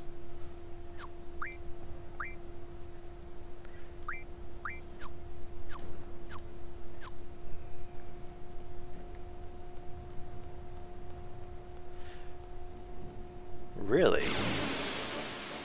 Wow. See, I started with red and a Game Boy Pocket. I never owned the original gigantic Game Boy. I had a friend who had it, and I remember, you know, trying to catch Mewtwo and crap in red. And then yellow came out, and I remember in elementary school, it was just crazy how different everything was, and it followed the anime very closely, which was strange, but a unique twist. And then the next generation, the second generation games came out, Silver and Gold, and for me, I don't think any Pokemon game has truly surpassed that second generation. Everything it had going for it. Then I got Crystal with the Game Boy Advance, and then obviously moved on to the Game Boy Advanced Ruby and Sapphire. Kind of skipped out on the remakes for Red and Green, which is weird. Even though I know Green and Red came out first in Japan, Blue was specific for the outside of Japan release for stuff. And then I really kind of stopped caring about it after that. The ideas kind of ran out for creature designs and stuff. But I've played every game in the series, the main generation of games at least one game from each generation.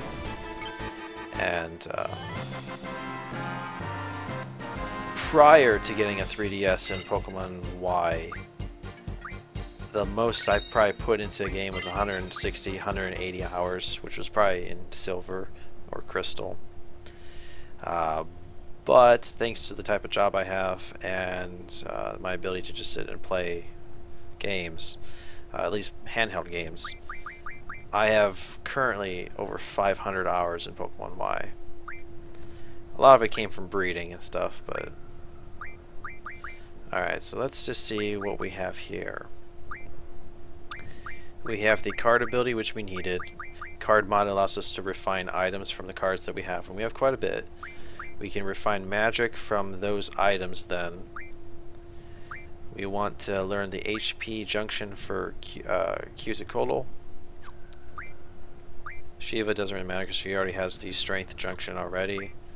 And Ifrit, we already have the strength and HP and all of the refining magic. So what we're going to do is we're going to head back to that save point one final time. Well, probably not the final time. See about getting one more thing learned. Well, first console, technically the Nintendo 64. I got it for my birthday. It came with like Monster Truck Madness, and my parents picked up Quest 64. I never got past the forest boss.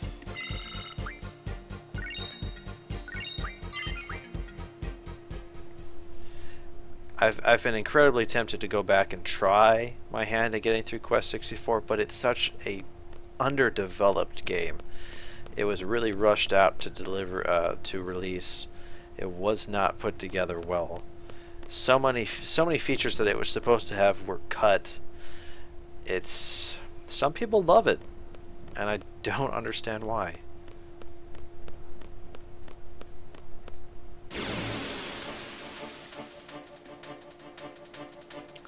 But I never owned anything earlier than the N64. I wasn't much of a gamer because my parents weren't, so there was really no reason to get it for me when I was younger than that. Then I moved on to the PlayStation 1. I knew what the original PlayStation looked like.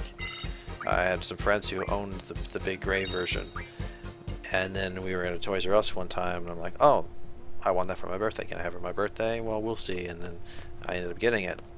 I didn't know what games I wanted for it. I just wanted the console. So my parents got it for me for my 12th birthday.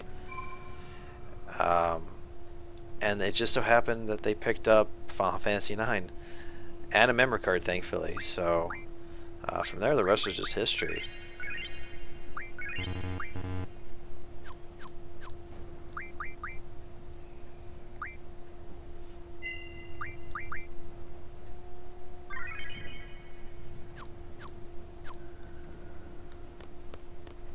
I actually didn't play Final Fantasy VII until 2001. About the same time after I had played 9, I had two friends who owned the game. I remember seeing them play it once or twice. I actually had to borrow it from them to play it. It took me the entire summer break to get to the game, because every time I get to a certain point, one friend would want their game back. And I'd wait a few weeks, get another one back, and borrow from the other friend, go back and forth, back and forth. Nothing was more satisfying to me at the time than when I finally finished the game. And then since then I kind of went back and I picked up Final Fantasy Origins, the Anthology, the Chronicles. Finally played through Chrono Trigger. I had remember playing Chrono Cross way back in the day.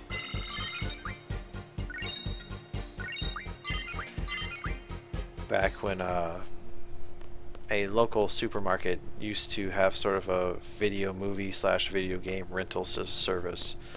Anytime I'd visit my grandmother, we'd rent something and I would play games, pretty much. A lot of fun. A simpler time.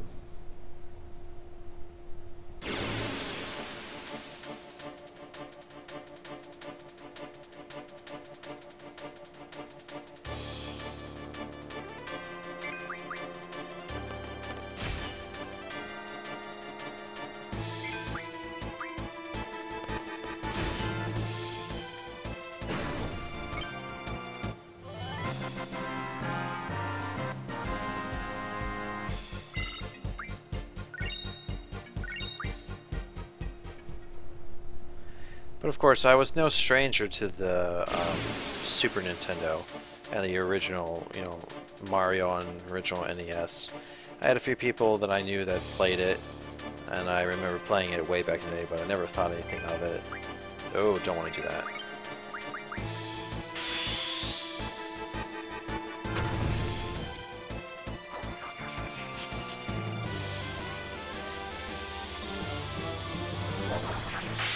And of course I had friends that had the Sega Genesis.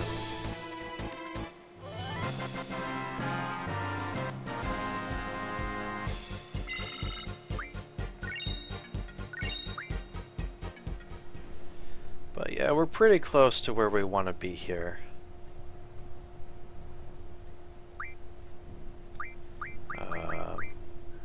GF-wise, we just have to get 39 more points. And I think we'll have everything we really need for this section right here. I mean, Seifer's already, hit 20 something. So our enemies are going to be a little bit tough until we get to the point where he leaves the party. And then everything should go back down to like level 8. It's funny you mentioned that. now that I think about it, I actually owned Final Fantasy VII on the PC. I saw it like a electronics store. Not a video game store, an electronic or sort of office store. And at the time, we had a terrible, terrible Windows 95 computer in 1998 or something like that. And you could play the game on it. You'd install it, you'd go to play it. You'd get through maybe 2 or 3 fights, and then the game would simply exit. It would crash, so I could never play it.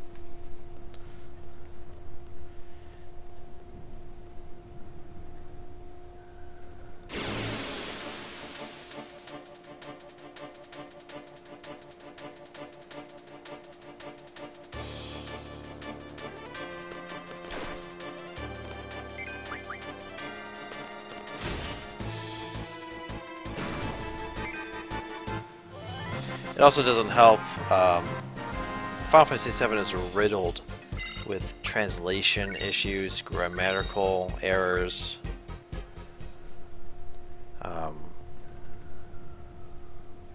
I really think that they rushed the localization for it. You now have the infamous Aerith debates, which technically neither are wrong. I mean, the character has a specific name, but due to the way that Japanese pronounce certain characters, it's either or. And I think that's one of the main problems with Final Fantasy as a franchise after Final Fantasy IX. When they took the step forward to the PlayStation 2 and they added voice acting, you lost some elements. And maybe it's nostalgia, and maybe it's, you know, rose-tinted glasses, looking back fondly on the past. But I truly think that the text-based, story-driven plot is superior to voice acting. I mean, don't get me wrong, games that have voice acting can really get you invested. Very cinematic experiences and such. But when you hear the voice of a character, you know, you may not relate to that character as much as if you had kind of crafted your own idea of what they sounded like in your head. It's a lot easier to kind of be transported to the fantasy world, get you to zoom out from your reality, move into theirs when it's text-based. It's also cheap. It's also very much cheaper, because you got to think games nowadays with so much voice acting, you gotta pay those actors, and you have to. I think in a lot of ways, the voice acting actually comes at a cost to the plot, because now you don't have as deep plots. Now you have very cliche tropes, and it's just everything is about AAA, and what I would like to see is, quite honestly, I want Square to drop Final Fantasy to a completely different company, a smaller company that's going to be able to look at its history and create the next great Final Fantasy game. One that, you know, you're not afraid to, you know, do a little bit less graphical quality in character models or, you know, cutscenes. You know, get rid of, you know, constant voice acting. Really focus on the script. Really focus on the gameplay, and not how it looks. Because you can have the prettiest looking game in the damn world and have shit gameplay and a terrible story that makes no logical sense. Especially if it's from one region to a completely different language. And then you have to try and match lip syncing. It's... I think games... A development company I think that would do very well would be Atlas. Give the Final Fantasy franchise to a company like Atlas, and I think we're going to get a pretty amazing deal out of it. But, you know, Square's never going to do that, so that would be my dream to see one day. And me and a friend used to joke all the time, back around the time Final Fantasy X was being advertised. You know, the thought of Final Fantasy 15, you know, well over a decade ago, and now to be just a year away from actually seeing the release of Final Fantasy 15 is kind of a... It's crazy how much time passes and how ridiculous it's gotten. Not to say that the games are bad. I mean, I even found enjoyment out of 13. I don't like its sequels, but yes, the interesting thing about Bravely Default is it's hard to describe. It's text-based. It's also voice-acted. The main characters voice all their dialogue. I played through the game with no sound whatsoever because I was at work playing it. It's got a very unique kind of turn-based system. You're able to essentially every turn or every round on your turn, your characters gain 1 point to act. You can choose to not act that turn and save your points so that the next round you get another point and another point and another point. So after a couple rounds, you have the ability to use up to 4 attacks in one go, and then on the very next turn, you know, utilize another 4 attacks. So you can have 16 attacks all in one turn. You just gotta micromanage, because if you're in the negatives, you can't act until you're back in the positive. And it was a lot of fun. It was a job-based class system, very Final Fantasy-esque. The problem with the game is not so much its plot. The plot's pretty generic, typical Final Fantasy fare in its, you know, in its essence. But you have to do the same set of stuff 5 times over. So you think, okay, I got this. Oh, you know, this weird time travel thing, this alternate world line kind of concept. Boom, back. Okay, we have to redo everything we just did. Okay, I can go along with that once. When you get to the 3rd time, then I'm kind of getting tired of the game. You have to do this 5 times before you get to the final dungeon. I think that they artificially padded the game. But overall, it's not the best game I've ever played. But as for the handheld JRPG market goes, it's definitely one of the best up there.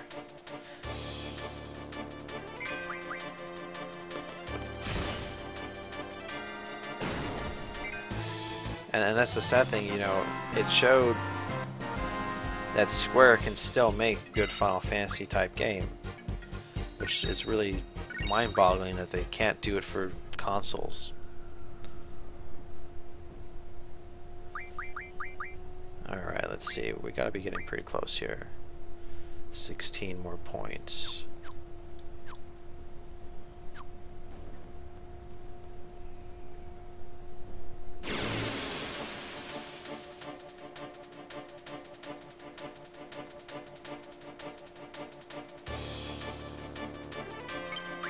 Damn it, I didn't need to get rid of that.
Okay, I'm pretty sure, since we're coming up on 2 hours for this stream, as soon as we learn the last HP junction for Quetzalcoatl, I'm going to head back to that save point, save, and that'll probably call it quits for this stream for tonight. Because I know as soon as we move past the bridge, we go into some more cutscene, not a cutscene, but we do a lot more dialogue, a couple more battles before we finally get to the next save point beyond that. And I think 2 hours is pretty much the top limit of what I'm willing to sit for a while and do some stuff. But I mean, pretty much after this, we've pretty much done all the grinding I expect to have to do on screen. I don't think I'll even do it outside. The only thing I might do is when we finally get Diablo and the next GF that we're about to get at the end of this mission. There's a few skills we have to learn from them. Other than that, that's about it.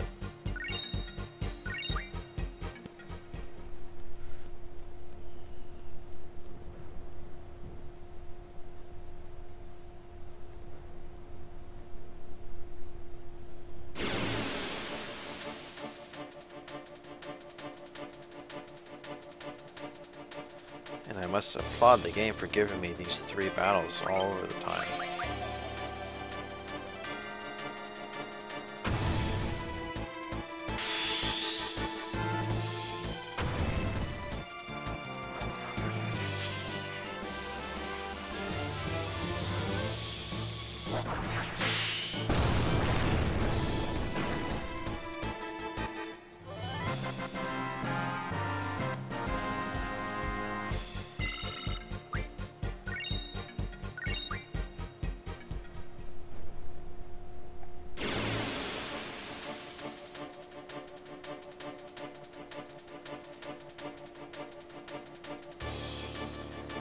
Alright, I think we're pretty close to getting that ability.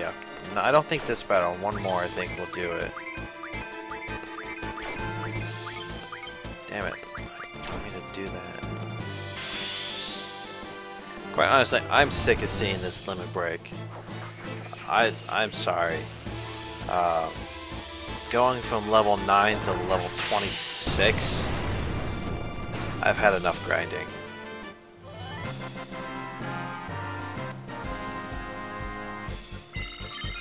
Or 27 now. Oh, what do you know? Just in time too.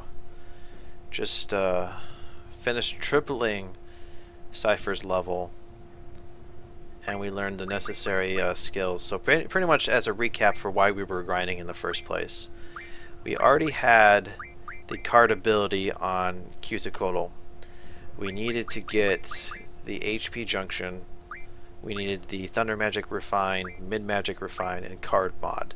Because we're going to be taking the triple triad cards that we won in the last stream and refining a lot of them down so we get a lot of magic that we couldn't normally get this early in the game. We also needed to learn some of the junctioning attributes from Shiva, because at the time we already had the Ice Magic refined. And the same thing goes for Ifrit. Strength 20% was nice to have. We're working on strength 40%. HP, strength he comes automatic with, but HP was necessary, as well was Fire Magic Refine. So we're heading back to this first save point because there's a lot more stuff that comes after the bridge, and I want to kind of do that next time, as opposed to having to sit for another 10 minutes or more.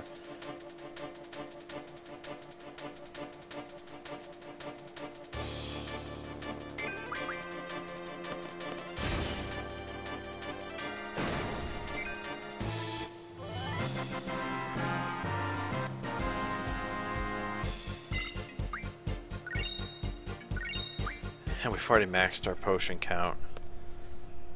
I haven't even been paying attention as I'm scrolling through these victory screens. We probably maxed it a long time ago.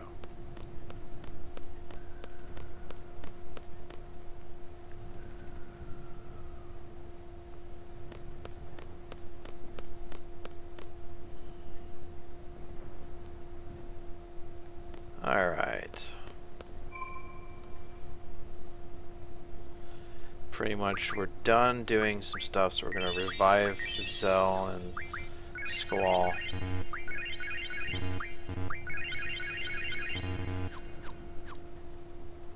I guess I could have used a tent. Oh well. We're gonna go ahead and save. And that will be all. I'll just save to 2 locations because I want to.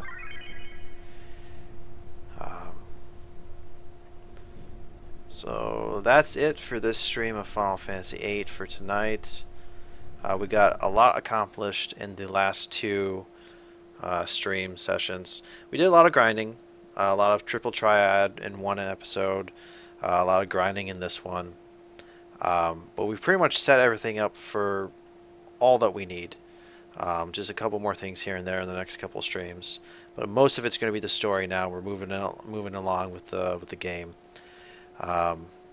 Thanks to everybody who tuned in. Thank you to Gosnitz for the... I'm sorry if I'm mispronouncing that. Thanks for the lively discussion. Definitely kept me entertained and not really focusing too much on how boring grinding can really be. Next time I'm going to stream, probably in a couple days. If not, I definitely will be streaming around the same time next week. My days off are Tuesday and Wednesday nights, since I work midnights, so it'll probably be about, you know, about this time. I'm not sure. You said you're Finnish. So I'm assuming Finland. I don't know what their time zone is. It's currently going on 6 a.m. where I live, so anytime between midnight and 6. It'll probably be closer to midnight and 3 o'clock. If I do it any other day, like a day I work, it'll probably be in the evening sometime, 6 p.m. to 8 p.m., that kind of deal.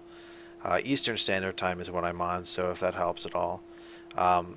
If you happen to be on, you can always follow me on Twitter, grekaosangel, or just pop on here every so often. I'll usually try to pop up some sort of notification before I stream. And if for some odd reason you happen to miss it, you can always check out grekaosangel on YouTube. Pretty much every stream I do the very next day or the day after, it'll go up there on that. So again, thank you very much for watching, everybody. Thanks for the discussions. I hope you guys enjoyed it. We should get right back into the story next time. So that's it for me. Thanks for watching. I'm grekaosangel. I will see you next time.